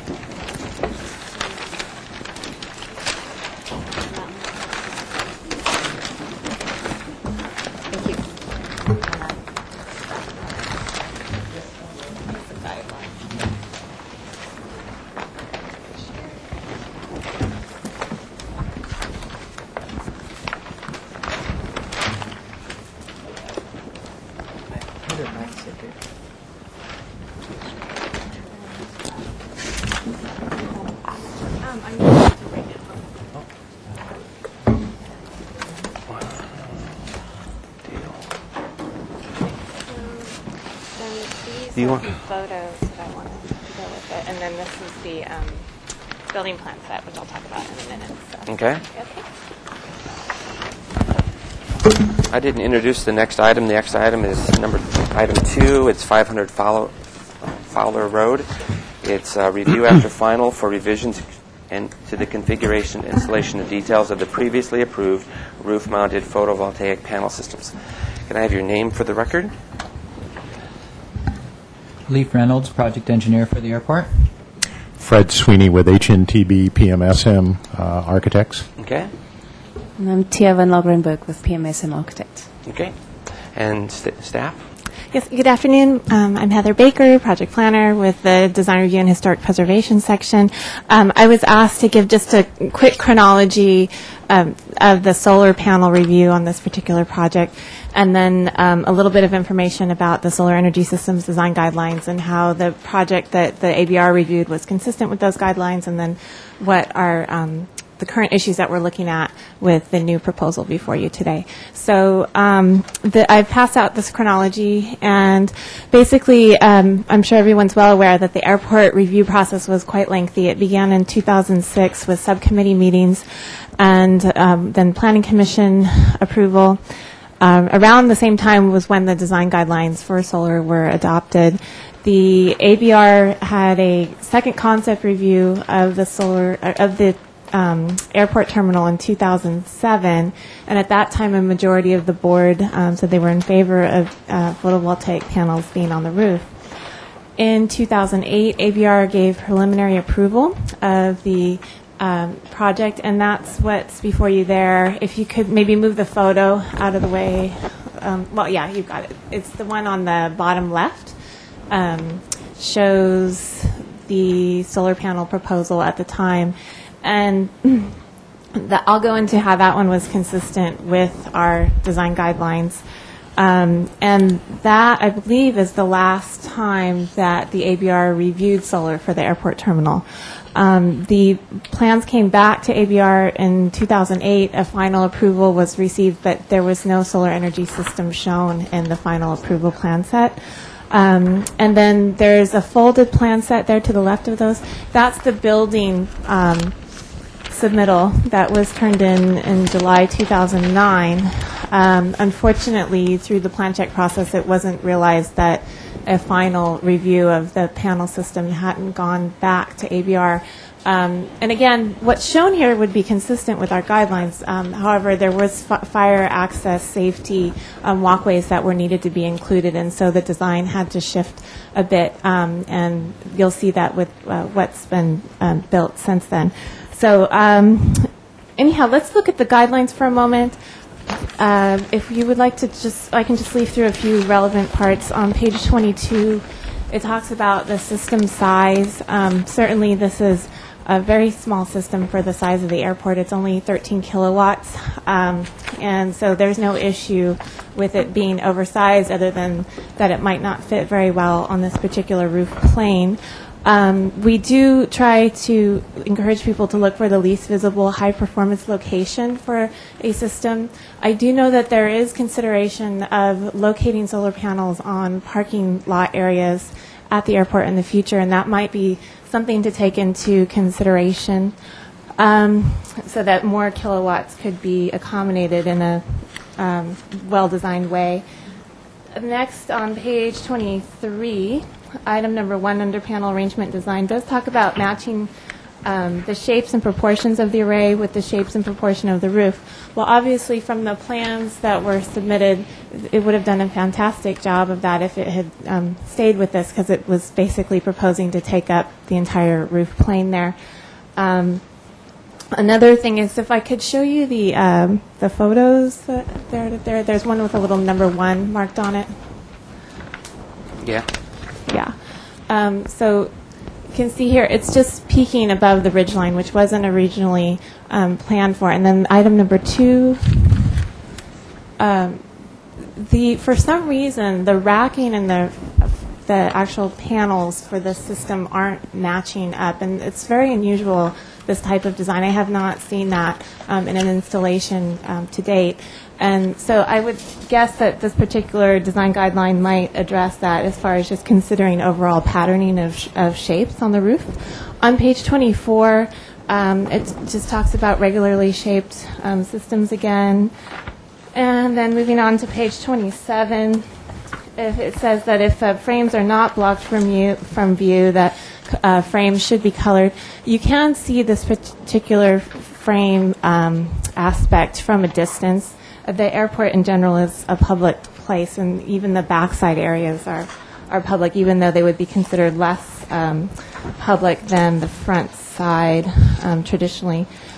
Page 28 talks about, again, there is the statement that panels should not project above the roof ridgeline. That's the first paragraph, top left on page 28, last sentence. And so that's really I think the crux of the issue for this particular system.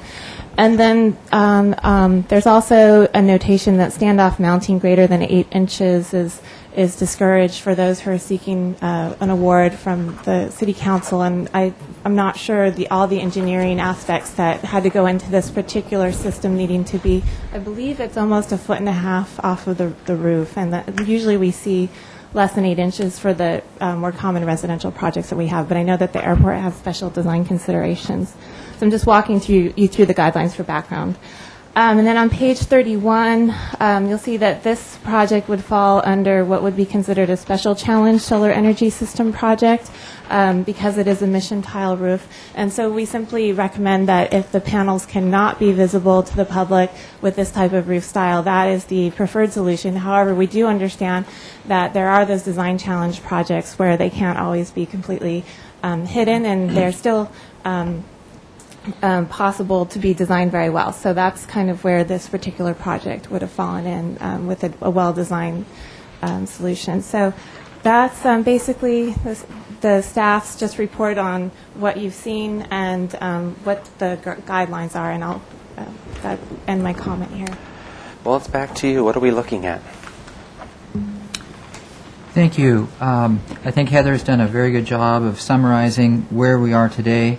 I just wanted to add that when the airport went through the design process, during the design process, we were not sure if we were having photovoltaics on the building or not. And it was only when the contract was awarded by City Council that Council directed us to go ahead and install photovoltaics on the roof, even though it's certainly a challenge site, as these guidelines indicate. But they wanted solar on the roof, and so they wanted it. Fred and our HNTB team designed it, and so that's where we are today. It was not on the final ABR plans because we didn't know we were going to have it. I mean, it was on these elevations in front of us, but the details of the framing hadn't been designed yet because we didn't know we were going to have it. So anyways, it was constructed. The way Edison works in the rebate program is you cannot turn the system on until you get a final approval from the building department, and the building department can't give that because the system has to have its own standalone permit. So when we applied for that standalone permit, that's when Heather saw it and said, oh, well, this doesn't meet, the guidelines, and so that's why we are where we are today.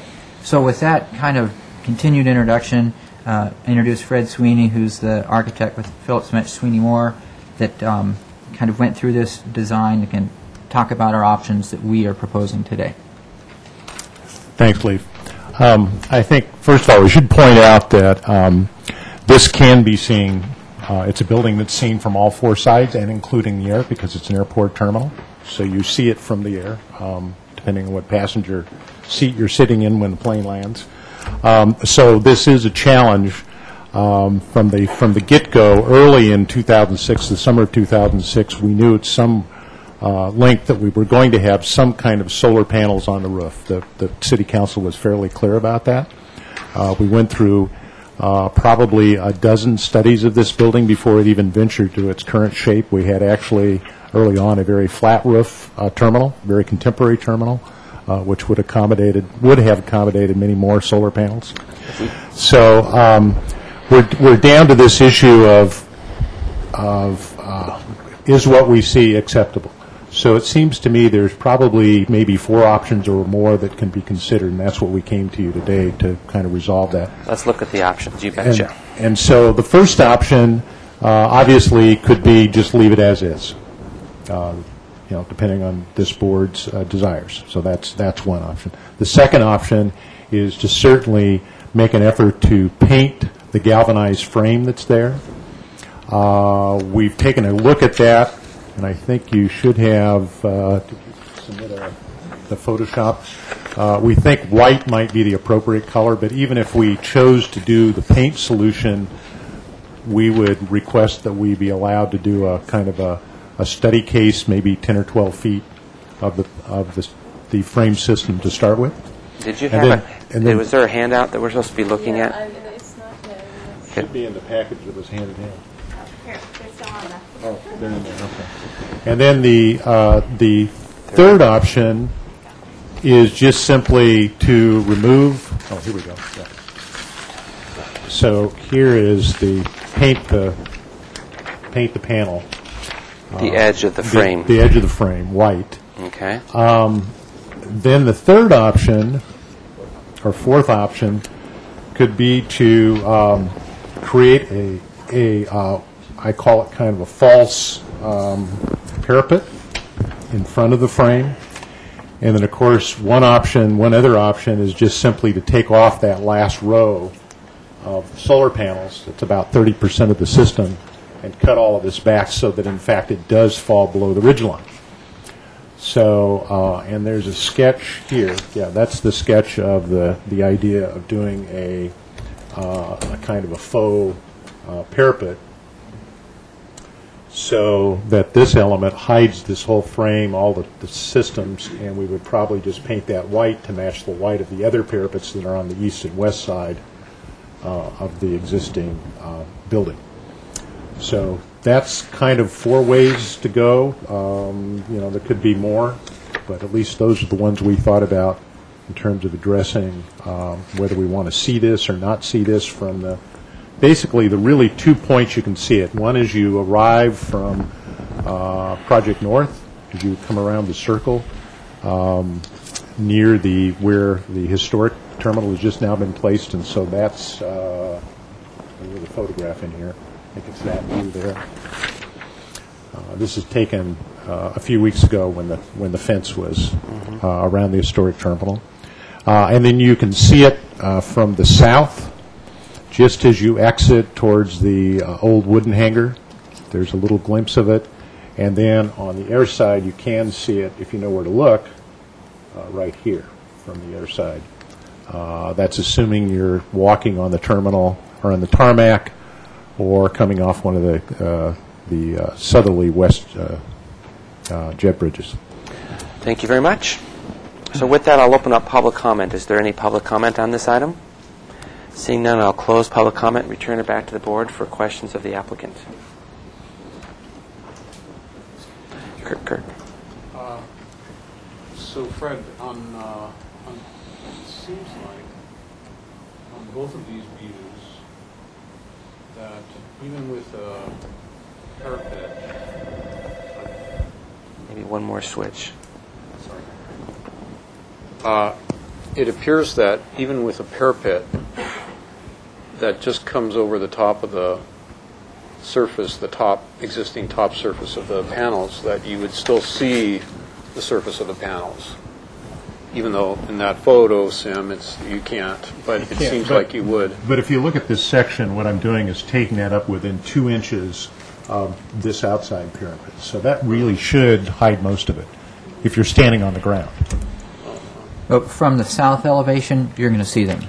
Yeah, from the south elevation, you're going to see panels. And from the air side, you're still going to see panels. Right. The north elevation, you would see the parapet, and you would no longer see the structural steel going above the ridge. Right. But the south elevation would really remain the same. Okay. And then also, is that faux parapet floating above the tile? Is that what I'm seeing here? That's what we propose. I mean, obviously, a fifth solution would be to tear all this up and build something that's attached to the roof. But at the distance you're seeing this, I think this is probably an easier solution than having to rip all this roof up and then reconstruct it. Mainly because the sliver of time you see it from the front is right here, and on the south. But would it also it would also be floating above the tile on this view as well, right? Yes. Okay. So that's my question. In other words, it's an inch above the above the tile there. Is another possible solution removing the tile and bringing the panels down, like you often see in installations like this? Removing the tiles and bringing removing the Spanish tile, or bringing it down closer.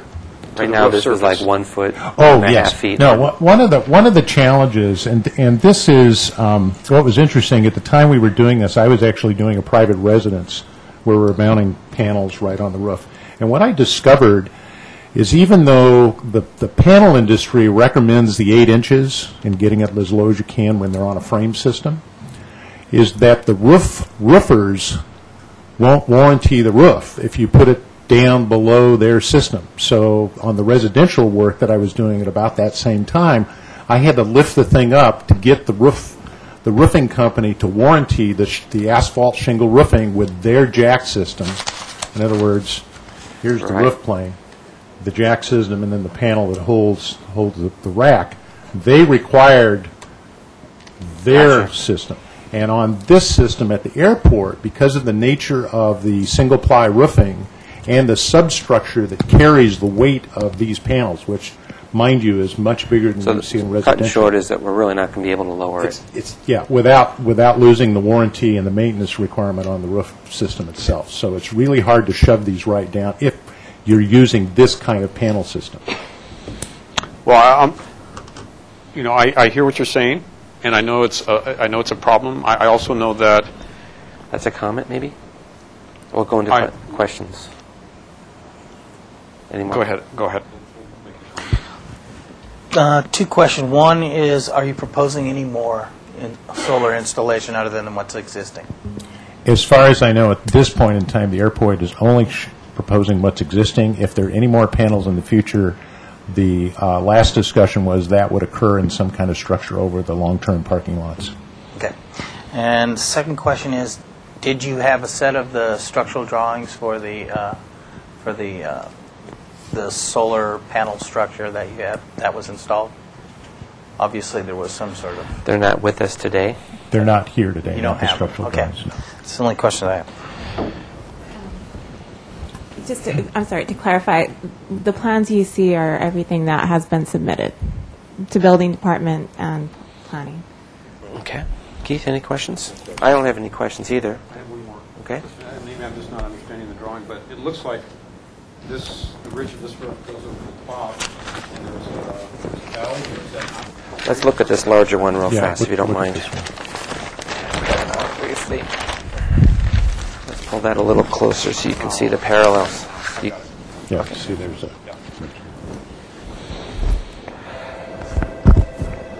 I don't know what that means. Comments, please. I think it's unfortunate that it's probably a little too proud on the roof, and it some work could have been done maybe to lower it at some time. But so it's kind of good. It gives the indication that Santa Barbara's using some green technology, and personally, I'm in favor of just leaving it and not spending any more time or money on this particular installation. I don't think it should be painted. I think the galvanized is going to disappear more than the white paint or any other color that's there. And I certainly can't see aesthetically to reduce this down so the structure is underneath the roof. That's just way too much of a project at this point. And I don't think that it is, the scale of this solar for the scale of the building is not too large. So I'm in favor of just leaving it as is. Okay. Other comments? I agree with Gary. Just leave it. Let's not mess around anymore with it. If you want to hold off, I'll actually concur. I agree with Gary. I'd rather us spend money on fixing the generator, which was another oversight that happened in the process, and I think it has more of a visual impact to the people that use the building than the solar. We have the rules and how we want the solar panels to be installed. This one slipped through the cracks, and it's unfortunate, but we're not setting a precedent by no means, and instead let's focus on fixing a different oops. You're Mr. up. Chair, I feel very differently. That's fine. I think it's very unfortunate that the details for this didn't come back to us before it was built. And I know on many much smaller projects we've asked for a lot more. This is part of the public face of Santa Barbara. I think it should be the highest quality standards, aesthetic standards, should be applied to this building. So I feel very differently, I'm not even I'm not convinced that even the proposed remediation is really a significant fix. I think the ones that appeals to me the most is if we're going to allow them to do a faux parapet on this building, which I think is also unfortunate, but that it needs to go down to the roof itself. It needs to be a real parapet. It should be a real parapet if it's going to be anything, not a faux parapet. And that I think it's unacceptable myself. So that's my view. Thank you for sharing that. Do we have a motion? If someone's willing to make one.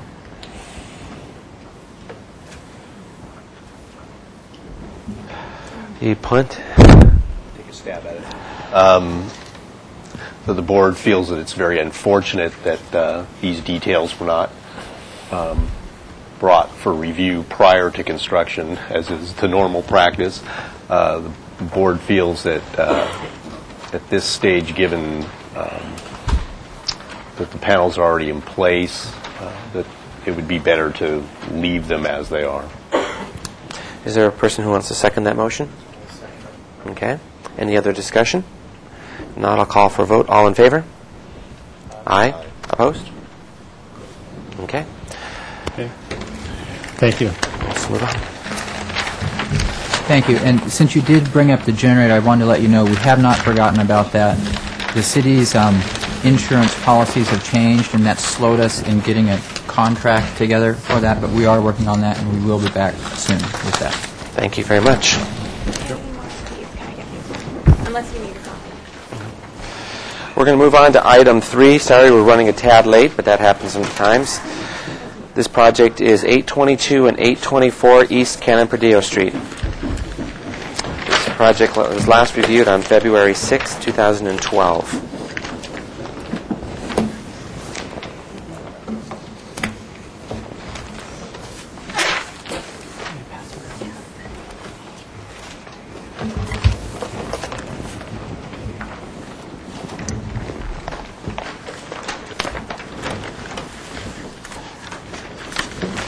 And the minutes, thank you very much.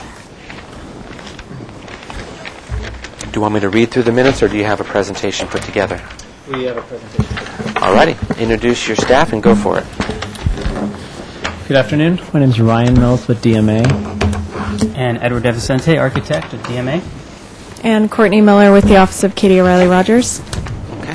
And quick recap is we were here just February 6th for a project approval, which there were several comments, which part of our presentation is we can just one by one go through and respond. Let's do it. And then beyond that, you can raise any other questions or comments. Let's start with this. Very well. On item number 1, 2, and 3, we can kind of address those together as they relate to different issues related to site sections, grading, etc. Just to recap, it's to provide site sections showing the adjacent parcels, resolve the 3-foot area at the northeast corner property line, and resolve all grading and retaining walls. Thank you, Chair. So we know what we're listening for.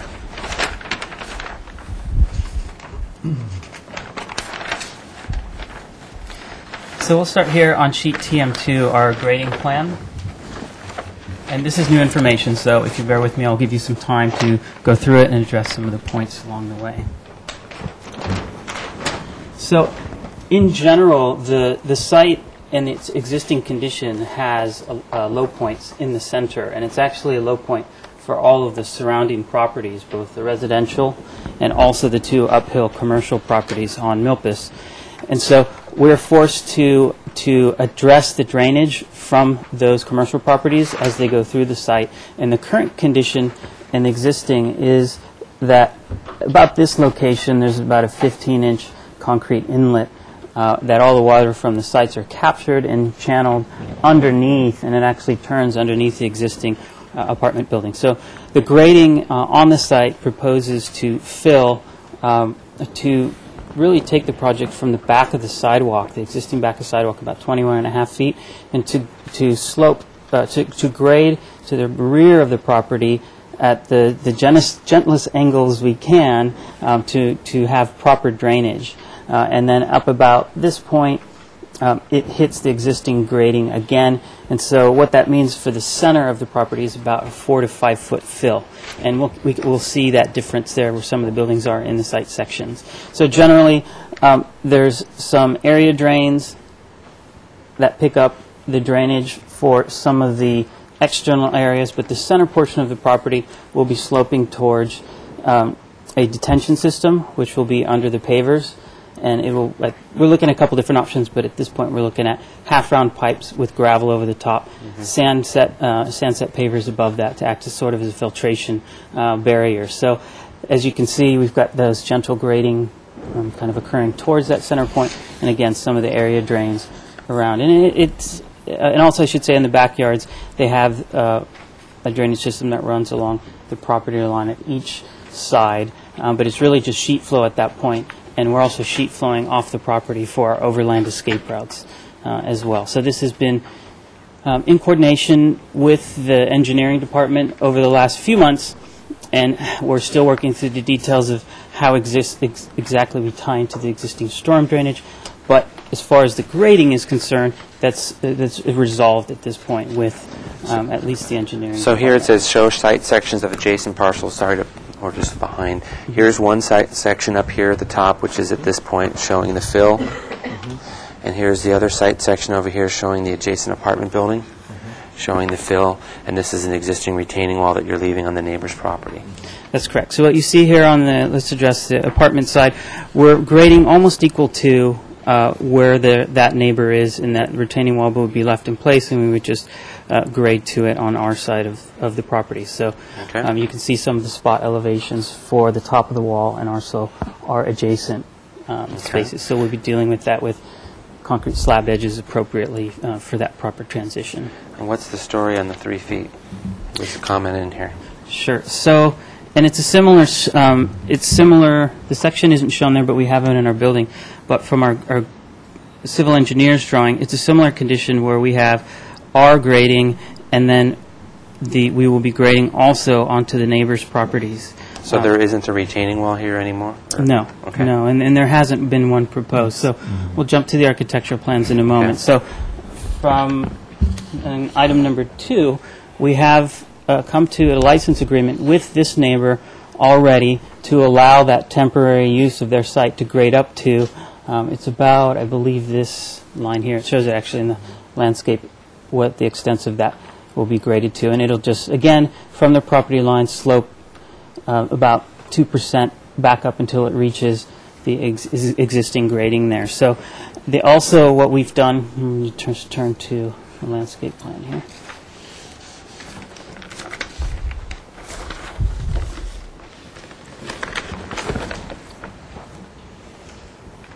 Just kind of give you the lay of the land and from a site standpoint, and we'll go back into the building sections. And so along that edge as well, from this corner and all along this area, because there's landscaping and such in that area, we're proposing a wrought iron fence, 42-inch high, and I think previously we had a 6-foot wood fence, solid. So we've gone to more translucent or transparent kind of fencing solution.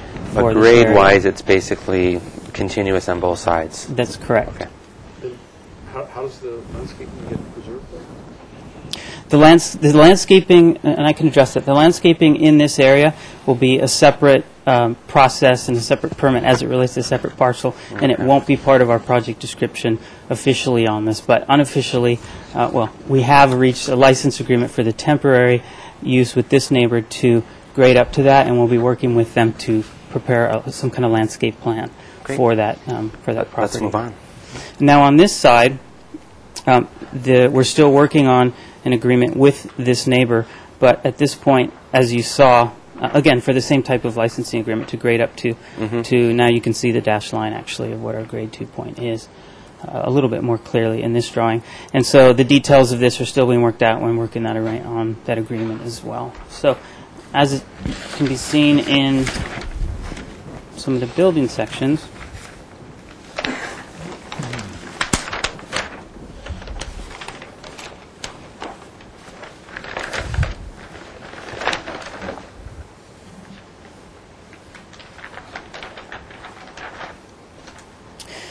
so up here, this is one of the front buildings with the apartment neighbor here adjacent to it. You can see we have our 6-foot wide fence, and the grade area is being filled with the dash line. You can see the dash line across that portion of the site, and it'll be filled pretty close to flush to what's there.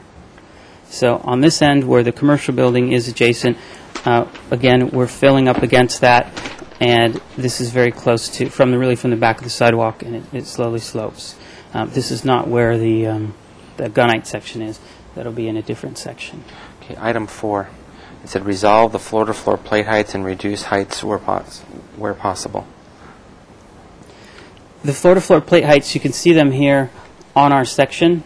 Actually, yes, we do have floor-to-floor plate heights. So floor-to-floor dimension and a plate height is a different thing. So we've got a couple, and it's different for each building depending on the constraints that are applied to us. So let me start with, if I may, the two simpler buildings here down. This is the duplex building here, units 1 and 2, and then the triplex building, 3-story, units 3, 4, and 5. So what we've typically done is really try to do an 8-foot plate, which is a 9-foot floor-to-floor. So it's 8 foot at the garage, it's 9 foot on the second floor, and it's 8 foot ceiling on the third floor. Correct. So we've generally tried to have our living areas as a 9-foot ceiling. The garage areas is 8-foot ceilings, and also the bedroom level is 8 foot. Now, there are some areas where we've looked at, and you can see in some of these other sections, over kitchens and things, we're leaving ourselves some space with 8.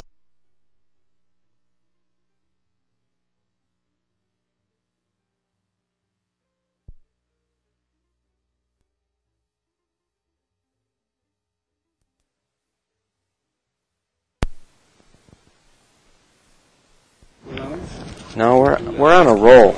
I've got dinner at 6 o'clock. I'm still trying to make.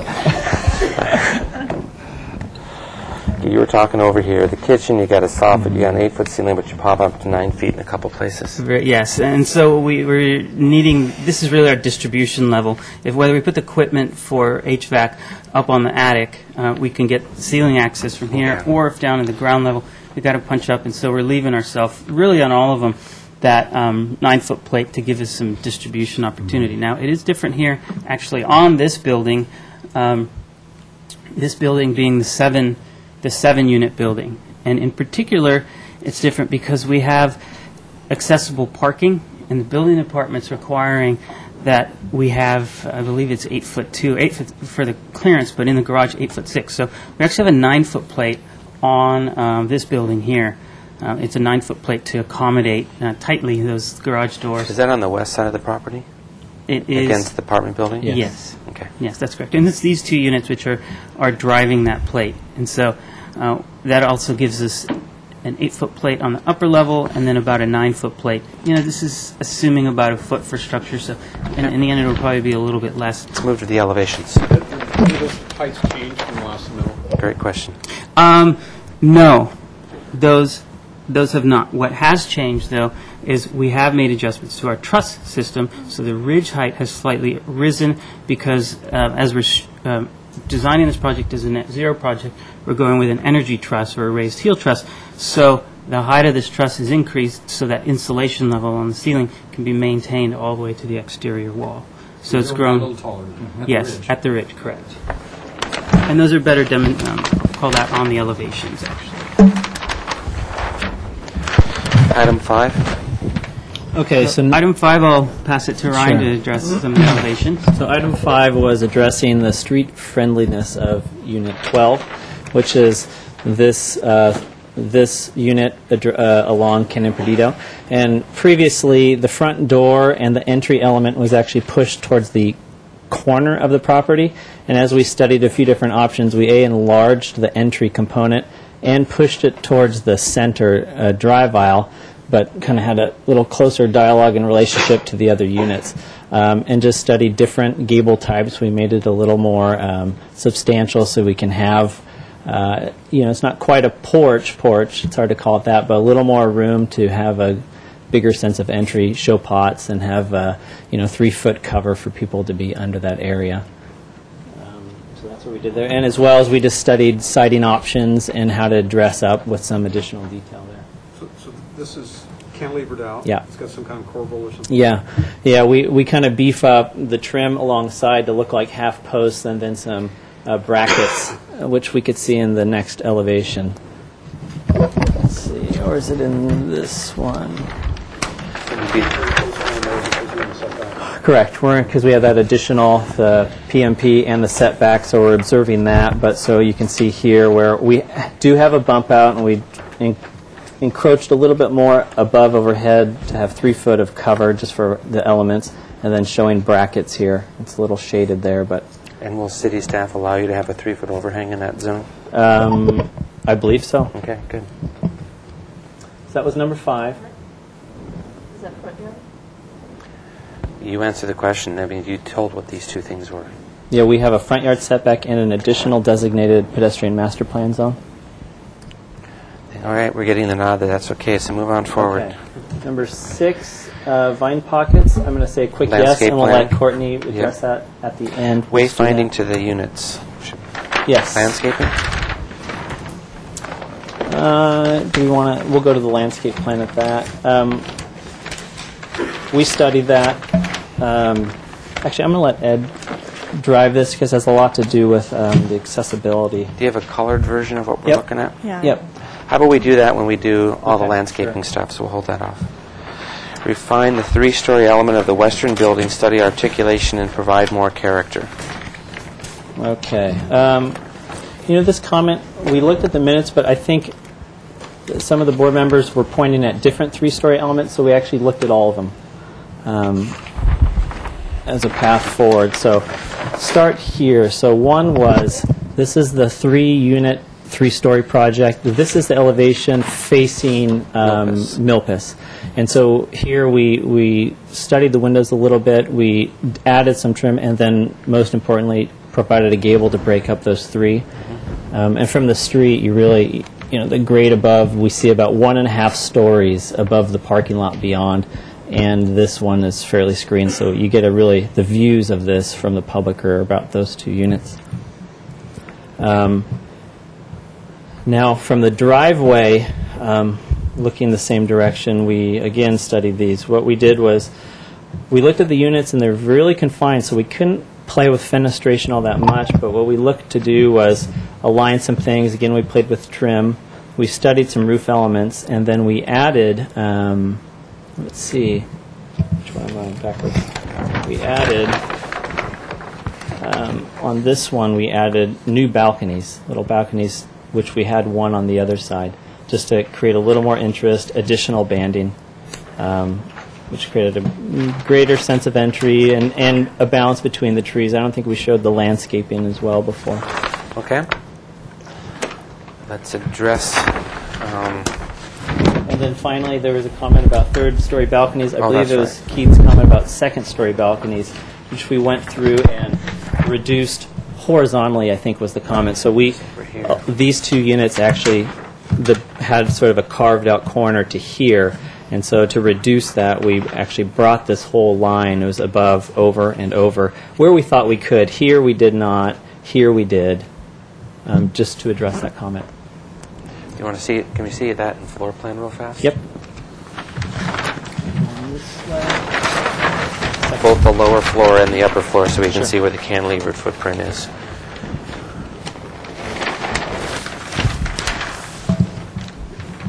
Okay, 101. So it was these units is the ones that had it. So here was one on unit 12. So you can see over the garage, which is sort of inset, is one which had actually a carve out above to here, which we can see on the second story. So here was one. Where was the second? Was here above. Actually, why don't we just go to the second? Yeah, it's a little easier. So here it was. We before were pulled over here, so we pulled that in. Same as here. We tucked that wall in, and here as well. These we left the same. And Okay. there are no balconies on the third floor. Except for these guys have The balconies. little balconettes, yes. Correct. Landscape. Well, I'll just address, which one was it?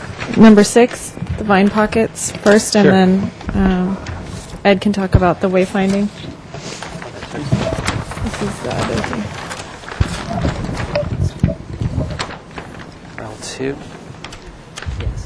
That's the correct one.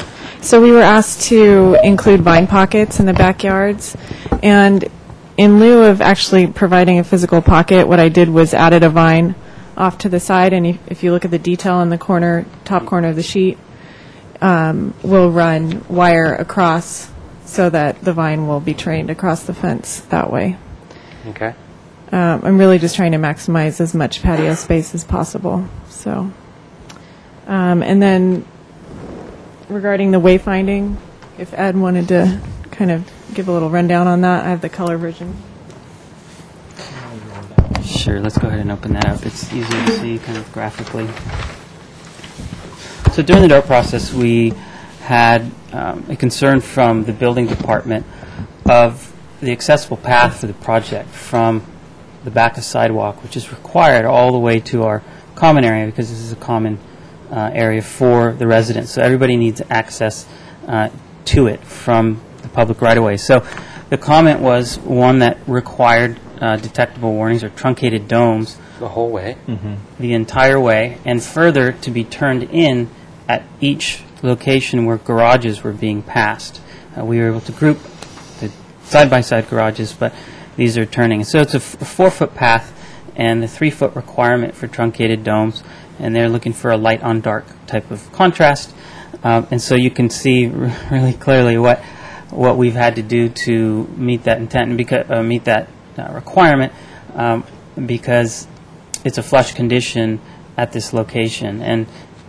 And so all the way to this, and these are the two, 6 and 7 are the accessible units, and the accessible parking space is here, but that requirement is all the way from the public right-of-way sidewalk. So now, one of the things that you didn't see last time was the grading plan, and you can see that, you can imagine, if we had a curb edge to eliminate this truncated dome requirement, there's not enough room to slope down and slope up at each of those locations to kind of, with the entries and everything, to satisfy that 6-inch requirement, in particular at kind of these accessible units. So this is, unfortunately, after many, many hours of discussion with the building department and even checking up with Sacramento where they've landed for the time being. Now, there's some time before we apply for building permits, and we would like to go back and address this issue again at that time, but it's something that for now we've had to design to as it was part of the DART requirement. Okay. Anything else you want to go? Let's talk about. What I should say, we did study, however, connection of some of these other units, and looked at bringing some of the paving through there. But because of this requirement, it started blurring the line of public and private hardscape, which was the other part of the concern, as were pedestrians, not public and private, but pedestrian and vehicular areas, and it started blurring that line. And so although we liked what we saw from the design solution, we didn't believe it would be acceptable with the building department, given the direction we have been given thus far. But again, it's something that could possibly be addressed later as we move farther along. Thank you very much. So I will open up public comment. Is there any public comment on this project? Seeing none, I'll close public comment. Does staff have anything for this project? No comment at this time. Okay.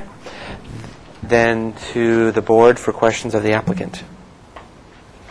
You thought of one more thing? Oh, we just weren't We were trying to recall if we actually asked for project approval today, and that's why we're here.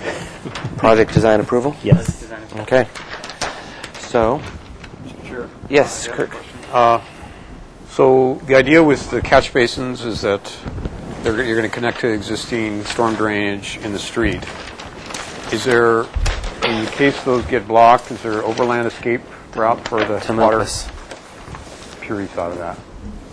Yeah, and that Or was it floods the units. Yeah, absolutely. And that, as you see, that's what drove. We try to minimize the grading on the site, but we quickly realized that 4 feet of dirt's a lot to bring in. We couldn't do so because of that overland. Anything less than sloping from back to front gently would have created a depression and wouldn't allow for that overland, especially with this accessible walk, driving those finished floor heights as well. So yes, all the way across from the back to the front, it's slowly, and you can see the grades as they're addressed. Okay. I thought you had said it was sloping this way to some point in here. Oh, that was more inward towards the retention. From the unit, away from the units towards the center, but even through this area, you can see at 22 we're higher than the 21 and a half at the back of walk. Look at the elevations, 3-story elevations, please.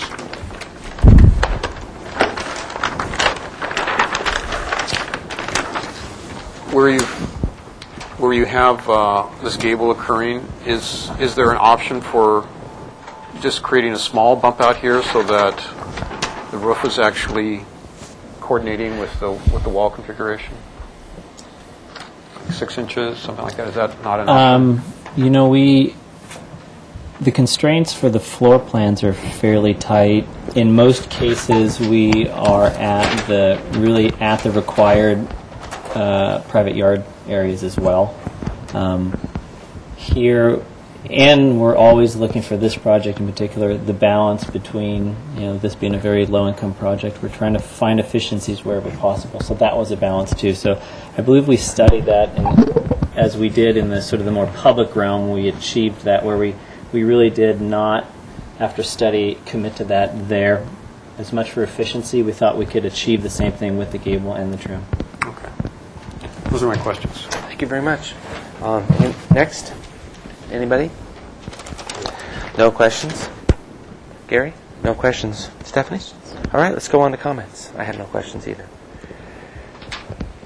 I have a few comments. Okay.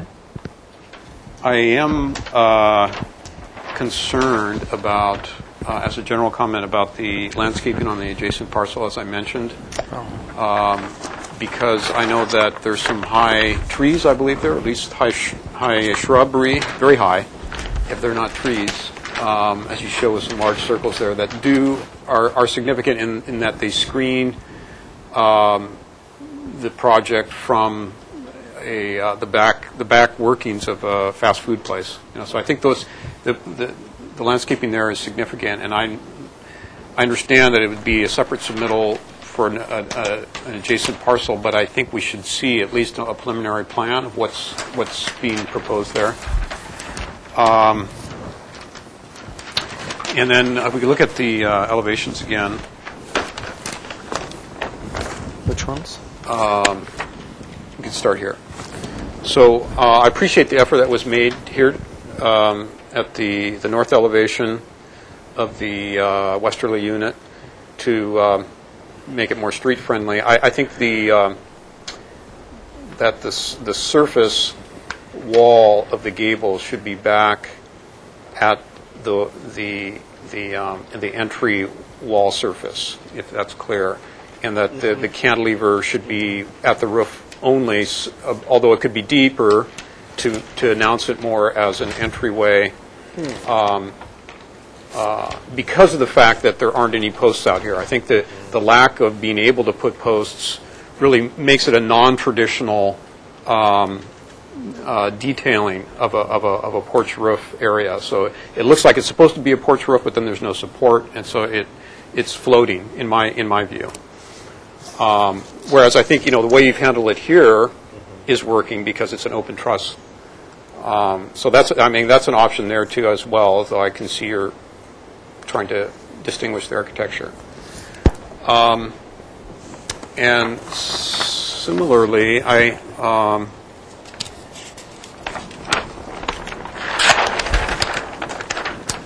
think the shed roofs that you're showing at most of the entries work just fine with the simple plain architecture that most of the project follows, but where there's these little gable ends, I think those could be turned to sheds as well. This reminds me of more like a colonial detail or something that's doesn't follow the simplicity and the proportions of the rest of the architecture, and that the gable end should be reserved for more traditional porch-looking element, larger, more traditional porch-looking. Do you think it's ready for project design approval? I do. All right. Let me see if I had any other comments. I think that's it. Okay. Next. Mr. Chair, I'll agree with Kirk's comments about having those gable porches as sheds, and you might consider that as the solution on that street porch that's kind of dangling. Yes. So that could be just a simple fix, and I think that works. Other than that, I think you guys have responded well to all the comments. I think given the surroundings and the placement of your third-story elements, I think you've done a good job with dressing those up. I think, particularly that one elevation has the commercial building right next to it, so it's not really going to be seen. It's not like you have a vantage point where they're going to be, seen in any full elevation. So, and then the last thing, dealing with other people's property is always a tricky task. So I think, the landscaping, we just have to kind of take your application at face value with what you have on the drawings, and you've provided the open fence there so you can kind of share the landscape visually, and we'll just look forward to seeing that come through if it ever does. Mm-hmm. But otherwise, I think you're ready to move on. Great. Stephanie or Gary? I would agree with the other two comments, except for what Keith said on the Cannon Perdido side of it. I would not like to see a shed there. I think Keith's comment about doing something similar as you did on this unit would be more appropriate. And the shed on the interior courtyard is fine in lieu of that gable look. I do have one question. Can I You may. go ask? The reason for the wrought iron fencing in the back between those properties is security, or what? Like that where that landscaping area is? It is twofold. You want to take this one? Sure. It's just basically because the fence is right on the property line, we're not able to provide any landscaping in front of it. Mm-hmm. So, it is twofold. It is to, provide security, but also to open up the view of the greenery behind it. Mm-hmm. So. Like, is no fence an option? That's what it was. No, it's just not. Probably don't want to have people getting up into that slope area, since it's not part of our property. Mm-hmm. So that's what I would say. Can I ask a question? I was trying to remember why this was an issue in this 3 feet thing. Your fence is right on the property line, so there's not even 12 inches worth of landscaping. No. Can you provide 12 inches of landscaping on your property? Because eventually, when this building gets redeveloped and he puts an 8-foot property retaining wall on his property line and fills in his corner, then this is just like, I don't know, the worst case it can be. Is there a possibility of getting 12 inches worth of landscaping? What's the requirement? Where? Believe me, I've tried. And who is it? Transportation or something else? Ed?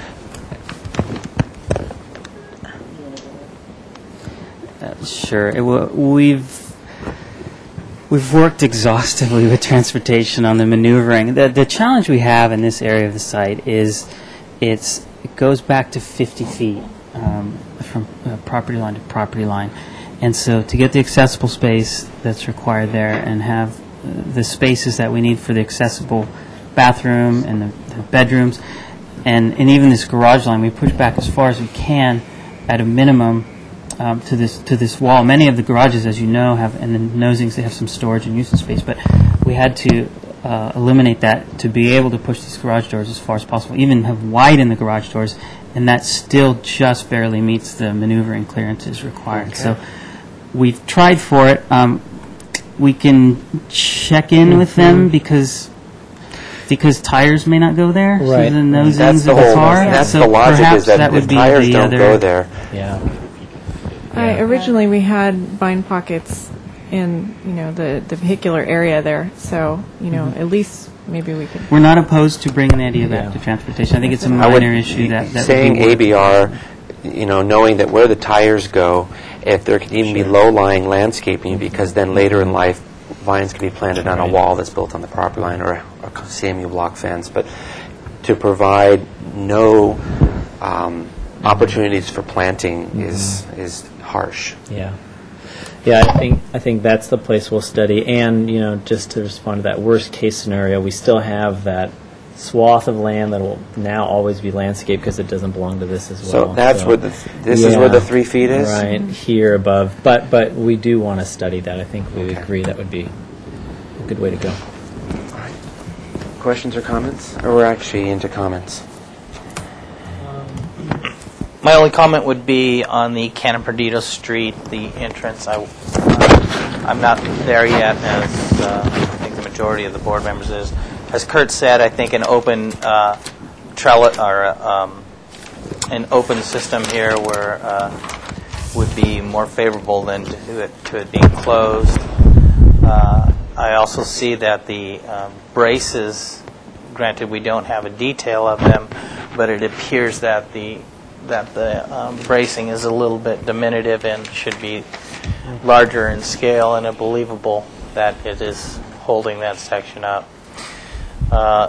Something else that I would say that consider is when we look at the other elevation, we have this. You have that shed and you have a porch-looking element because it has some balustrade along it. If we could somehow put some fencing that's not connected to the building here in a balustrade look, I think that might help this elevation a little bit and not look so just cantilevered. It might ground some of that porch to that area. But I say it's ready for go forward. Okay. Does someone want to make a motion? And this motion is going to be most likely for project design approval, and then either return to full board with details or to return to consent with details. Sure. Kirk. I'll make a motion for design approval with the following comments. Study changing out the small existing gables on the interior of the project to shed roofs. Study alternatives for the roof at the front entrance of the westerly unit facing the street, and other ways to enhance the street friendliness. Study options for vine pockets or other planting at the rear fencing.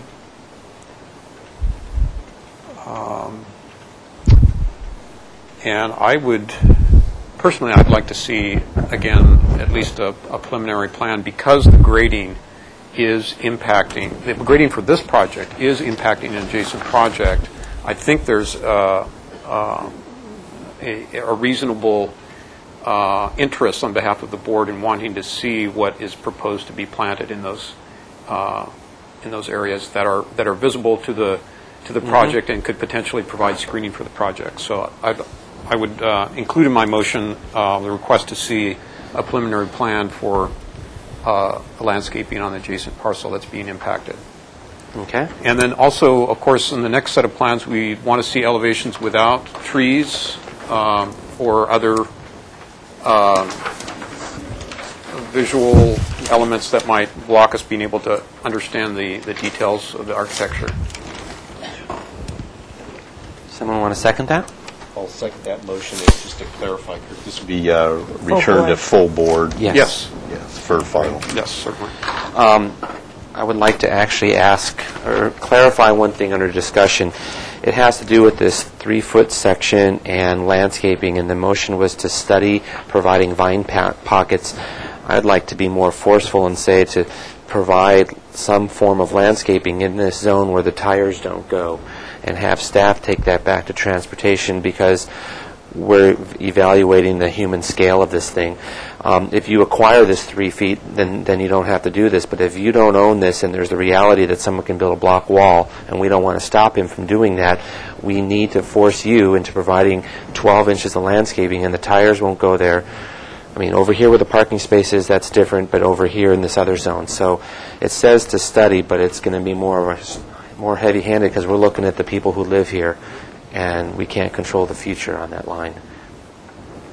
That was my one comment. So instead of study options for vine pockets, it should study options to introduce landscaping at the rear fence area. Okay. And I just want to clarify with the staff who's present that they understand, and they'll take that message back to transportation for us. All right. Anything else? I'll call for a vote. All in favor? Aye. Opposed? The motion carries. You have project design approval, indefinite continuance. Back to full board.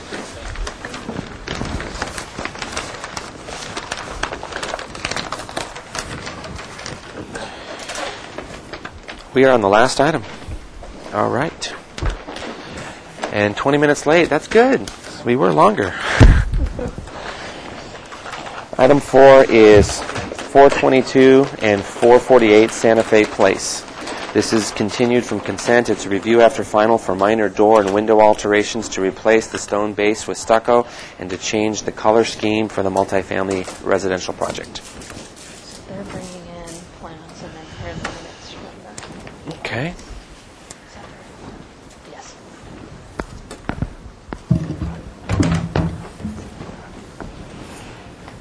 So you have some plans. You introduce yourself.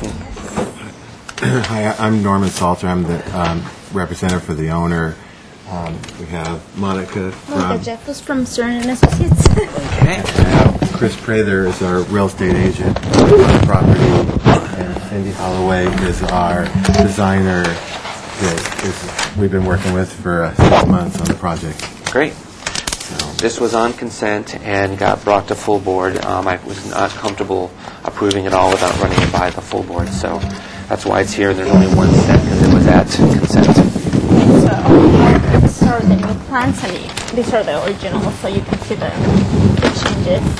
And some of the changes are marked in here. Let's actually put these here. And we brought a landscape plan too. I think they wanted to see a landscape plan. Yeah, I'll open that one for him. The landscaper's not here today, so. Yeah. So also I have a list in here naming each townhome and the changes that we're proposing after construction. So what we did here was we've been for months looking at the project, and we haven't changed any of the construction out. You know, the framing is per plan, everything, roofing, and as I guess this project was approved about 8 years ago, and we have taken a good look at it and we saw some improvement we can do, and that's what we made some changes and want your approval. Okay, if I don't know if you want to go over the changes townhome by townhome. Yeah, let's at least elevation by elevation. Yes. So which is this elevation? This is the 1430 and 1432. Yeah, I'll come out when I talk about the color. I think the colors were fine. Yeah, the that was colors at a were fine. previous, so that's not the issue. Okay. So can you find this sheet in this set? It's 26. Here it is, 30. Okay. So I think this one's they were in order. I think they just got rolled to the back. We're going to start with this one. I think the board will use their eyeballs and just sort of look here and there to see what the changes are. Yes. So you can see in this one is 30 and 32. So one of the things that we're proposing to change is the stone veneer at the garages. We're trying to bring it back from 7 feet to 3.5 feet. And this is because the room is very tight already, and the cars are it's pretty hard to get into it. So like some people were saying that they'll have troubles getting in with their mirrors if they have a big SUV or something like that. So we're trying to compromise and go lower into the stone. So at least the part where the mirrors are, they'll be. We have some pictures too of. I think this is working just fine. We can see what's going on. Okay. So this elevation, the changes here It will would be be of the just stoning Yeah, the stone. and a little bit of the wrought iron and the door in the background. This elevation, it was the front door. The front door. We have arched doors before. And a little different size of that window. Yes, this is just to mark these are the bedroom and the other bedroom, just to make them the same. And the reason for the change and the balconies is because it's getting a 12-inch increase in the height in here, so the water won't run off through the building, and that's why we're adding these coppers to have a drain. Okay. And that's happening in all the balconies. Where's the next one? The next unit? The next unit, it's 34. 36. Okay. And they're basically the same changes. If we don't mind, let's just go through them all so we understand. So this unit, the changing is going to be the stone and the lintel across the top, the wrought iron. And point out anything else I forget, the wrought iron up here. It's 34 and 36. And doors are also. yeah, the garage door are changes for this one goes from the garage style aluminum instead of wood, but the color will match the wood stain and the rest of the townhome. So the color's the same, but the material's different. Yes. I didn't catch that. Yeah, the other one is the same. And over here, it's the stonework, and it's the wrought iron at the top, and the size of the window. Okay. Let's go on to the next sheet. This one it's 38 and 40. So this one is the only different change is this transom window. It's in the back of the property, and it was a round arch transom, and now it's a square. And the other change that it hasn't been noted, and the other ones, it's the window and this round window. It's in the master closet right now, and we're just like taking it off to make more space inside the closets since they're not that big. So we can have more shelving and space inside. Okay, and then we see the balconies here, and the wrought iron's changing, same as that. Yeah, same as that, and the stone inches. around the garage doors. Can I raise a question, Mr. Chair? Sure. So these balconies before, were they plastered? Just as a plaster strip below? Yes. Or, seems like an odd detail. Do you have a detail of that? What that looks like? No, I know we didn't. We just brought the stuff for the elevation since everything else was approved before. Okay. And how big are those cantilevering? I can't remember how big. The side elevation would show it. This is the master, 4 or 5 feet. And these little guys sticking out on the sides? Those are the scoopers for the drains that we're adding. Maybe clay tile. Scoopers for the drains. I think I have a little picture of how they look. It was going to roll off the side, Here. and we didn't like the staining of the side, and so we put the 12 inches in. They're like these little tiles. Oh, they're sticking out. Yes. See a curving all over. I have one other. Are we into questions or not? Let's go through the last building. There's 4 of them. Sorry.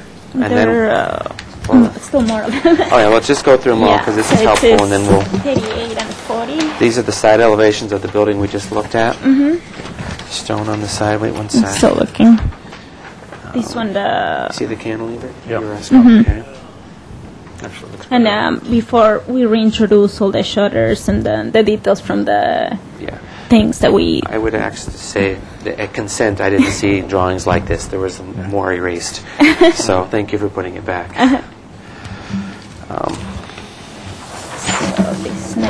This one we'd love to get rid of this wrought iron because that's the window that can't open up, and we want to put just the stone and not the wrought iron, because everything has a view here, and even a buyer of this unit.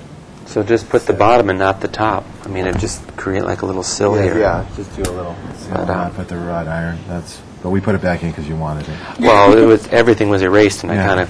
We like to get rid of the wrought iron. But yeah, it's mainly for like the window to be operable to open to the outside and like take more advantage of the views. Let's move on to the next one. Okay, so this is already the next one, right? 42 and 44. So this one is again the balcony is a 12-inch and changing these doors to square. The only different thing is that we want to add this window in here is the master bedroom, so we just want a little bit more views. The views from these areas are one of the best ones. So. Okay. And this is. We already went through this one, right? 42 and 44. 44. Yes. So same changes again, changing the arch doors to square door, but still keeping the arch from the outside. And we reintroduce this again, so that's not a change anymore. Mm-hmm. And then next to another one, 46 and 48. These are the same changes over and over, the 12-inch, and then again the extra window that we didn't have before. Same stone and the balconies and drains. Thank you. That's about all of them? Mm-hmm. Yeah. So I would first say, are there any comments from the public? Public comments? If there's no public comments, I'll close that section, ask staff any comments, return it back to the board for questions of the applicant. Here's some pictures. And you say you approve already the color one, right? Because you have all the color board. Yeah, the board actually approved the colors with some minor changes. We saw that in consent. My only question would be, do you have submittals, are the door manufacturers changing? Is the type of door and windows changing? And do you have any information on not just the garage doors, but the entry doors and the windows? Are they going to be the same as we approved? Yeah, same manufacturer, and the doors are all a stain. They came to full board with the color chips because they changed some of the colors, and we were okay with that. And then they had the plaster colors, and we had a minor comment about the plaster colors. I was just concerned on if they're going to change. Same Manufacturer and same. Yeah. No, that's not a question. Okay. And I would open it up to the board. Just one other question. Do you have a photograph of this? This area, let me see if I have one. Circle in here. Here's some part of where the garages are. That's not. That's still not framed, but this is similar. Do you see it in here? So these are the two balconies. Yeah. The reason I'm asking is pretty consistently where you have open balconies like this, you have little not balusters, sorry, what those be called, some plaster parapet elements on both sides. Mm-hmm. Whereas in these two garages, you don't have that. You eliminated, or you didn't eliminate it, but it looks like there never was. I'm just wondering what. We just followed the same wrought iron. We just raised the parapet up 12 inches. Right, I understand that. And then also we introduced in some of them the cap. The tile wall cap. It was just before. It was just the stucco going around. Mm-hmm. Okay.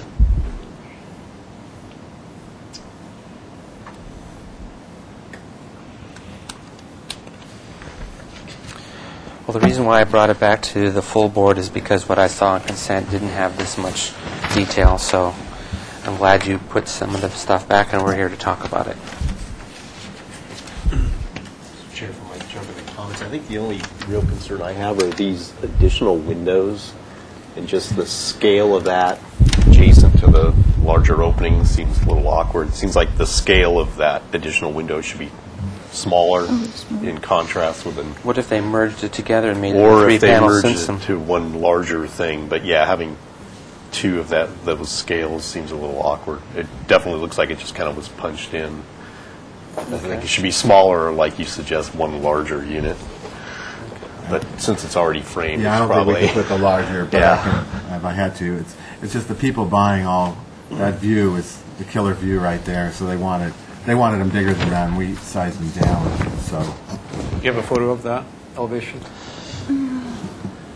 The real question is this 1'3" a structural element? Is that a Simpson strong wall? no, it's just the architect wanted to keep the distance. We can move it closer. Okay. Yeah, I don't have. Does it face the street or Ocean? public? Faces the ocean. The ocean. Which does that face the street also? Yeah, you can't see it. The street's way down below. down By below. the time you get to those units, you can't see it. You see here's the hill coming down, and the street is like down below. So all these windows will be like all the way high in here. So. Yep. Okay. Okay. Good. I'll jump in and comment if you don't mind. As far as the stonework goes on the garage, I think that's an acceptable change. I think that's good. Personally, my opinion is on the open balconies. I think that this is a much nicer design where you see the floor and you see the tile on the edge of it and it rolls off. I think that this is a more attractive design. It gives it a little bit more detail than the 12-inch. I think is a less traditional design. So personally, I'm not in favor of that change of the detail. I'm okay with the change of the doors, the window changes. I would prefer, actually, in this quality of buildings that we were looking at, I would have preferred to see the wood garage doors rather than the aluminum painted. And I noticed that you've added some fenestration on some of them. So I would have preferred to see the quality garage doors that we originally approved. And I believe at the time that was one of the things that was said, that there would be quality carriage garage doors. So, Okay. it's just my Mr. Chair? Yes. I wasn't around when this project first came None of through, us so- were. Oh, It was okay. 8 years ago. Oh, Yes. all right. So I'm free to Oh, you were. elaborate. I just sketched it in a little bit here, but I think in terms of, overall, you've designed a very traditional looking project, and so in trying to keep with that overall theme, I think especially now that you've added additional thickness, as Gary was pointing out, to the massing of those balconies, they become heavier, visually heavier elements. And so it seems to me, especially when they have this length to them, and there's no other apparent supporting element, that in the cases where there is no plaster corbels, that there should be, to give it, to kind of draw that. Can I interrupt, Kirk? I mean, I understand. What we really have to do is look back to what it was versus how they deviated. We have to realize that they got 80% of it built this way, and we either say go back to the way it was because that was more charming, or we're going to be okay with the deviation because whatever their reasons are. Well, that's your view, but my view is that because they're adding this additional thickness to these balcony elements, that it's becoming a visually heavier and more significant architectural element on the building. And in order to make that work with the traditional look that's been designed, that it needs to have heavier, more significant corbelling than what's being shown. So that's how I would remedy what I see as a problem with what they're proposing. So I want to check with Keith. I mean, do you concur that this is a significant enough deviation that we're still not going to be okay with the solution that's in front of us today? And then I'll ask, Gary, you as well. I mean, it's our... Well, I agree with Kirk that the curving adds the mass and changes the character of those elements, and so it does sort of exaggerate the cantilever and sort of visual awkwardness of having this big mass float there. So I think that I think it's justified that if you're going to, make those changes, that it could warrant additional changes to make it work architecturally. Just to add one other, because it's not just where they have plaster, but for example, where there's wood, you could also add a more significant wood element. We're not asking for big changes, not a big additional cost. That, again, just help to tie that mass and support that mass visually in a more traditional way. Okay. What about some of the other things we saw? Does someone have? The rest of it I'm fine. What about the comment of those kind of bird cage things? Not that they need them, but they're on the original drawings. The smaller windows, was it just those smaller windows you were talking about that have only 2 places? Yeah, I'm fine with removing those as long as you keep the detail on top and bottom. So what do you mean by keep the detail on the top and bottom? They're at least if I understand the proposal, is that the detailing here of these decorative surrounds are remaining on the top and the bottom, but they're just wanting to eliminate the wrought iron that goes into the front so they can open the windows. And the same thing would be at these. Yeah. These are big windows. These might even be, that might be a den. I'm not sure where that is. Here's the, let me see where the other one is. There's so many of them. If it's just in those 2 places, I think it's fine to remove the wrought iron. Okay. Three places. All right. Comments from anybody else? And then going back to the window that's next to the master bedroom, should we encourage him to move on, be okay with it, or have another look? I don't really see that as a problem myself, but I don't see it as a problem, and he already owns the windows. If he didn't buy them, I would have encouraged a 3-panel unit in there. But I didn't buy this yet, but I've got that in. Well, you have to cash in the other one in the process. Traditionally, you can see those as significantly smaller, so there's more of a contrast in scale. It's true. But to me, it's a minor element in relation to the Okay. Do you want to jump in? You have anything? Then let's. Does anybody care one way or the other about the garage doors? Or? I actually care about the garage doors because this is not what we do, and I don't know how much you're planning on selling the houses for, but this is even bad tract housing. So, and this is nicer than tract housing, so this isn't working. And that's just the reason why we changed, well, we haven't bought them yet either, but the reason why we changed is because the steel doors with the weather. I don't have a problem with the aluminum part. And they're wood grained, and they're going to look. So come up with another solution to get a carriage-style door that doesn't have a problem like this. He's saying about the detail that it's in here. Let's see if I see it here. I don't see where it is, but it's like this round. Oh, you don't like the little corbel? You don't like? Okay. And I want to say rely on the designers and the architects to make sure hiccups like this don't happen when you get your cut sheets. We kind of took it from a project we saw here with the different doors. Okay. But that's my comment about the doors. It's not the material more than the way it's been articulated is a concern. And from my perspective. Anything else? Then let's wrap this up with a motion and either return to full board or return to consent. But thank you for coming. Thank you for having us. Mr. Chair, I'll make a motion. Okay. For the project to return the consent calendar with additional corbeling support, either plaster or wood elements at the cantilevered balconies.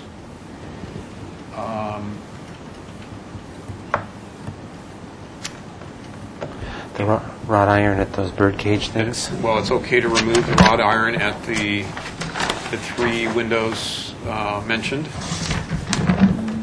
And those are my only comments. I'm fine. You have to make the motion. The garage doors. If there were a better quality garage door that was shown, I would be in favor of returning to that better quality. But I think this actually the corbelling that's shown, the plaster corbelling, is a very nice detail and really helps to soften that look. So It's not the corbelling I have a problem with. It's the fact that it clips the corner of the garage door. Thank you for clarifying. so restudy the garage door detailing to accommodate the plaster detailing. So come up with another solution where you don't have that kind of a hiccup. Okay. Is there a second? I'll second the motion and clarify, Kirk, this would be return to consent with those changes. Okay. With that, I'll call for a vote. All in favor? Aye. Opposed? One opposed. So you have direction from the board and how to return back to consent, and put yourself on, whether it's 1 week. Tell staff, and they'll have you on next week for consent. And with that, that wraps up today's meeting, and I make dinner by 6, so I'm happy. So with that, I will end the meeting. Thank you very much.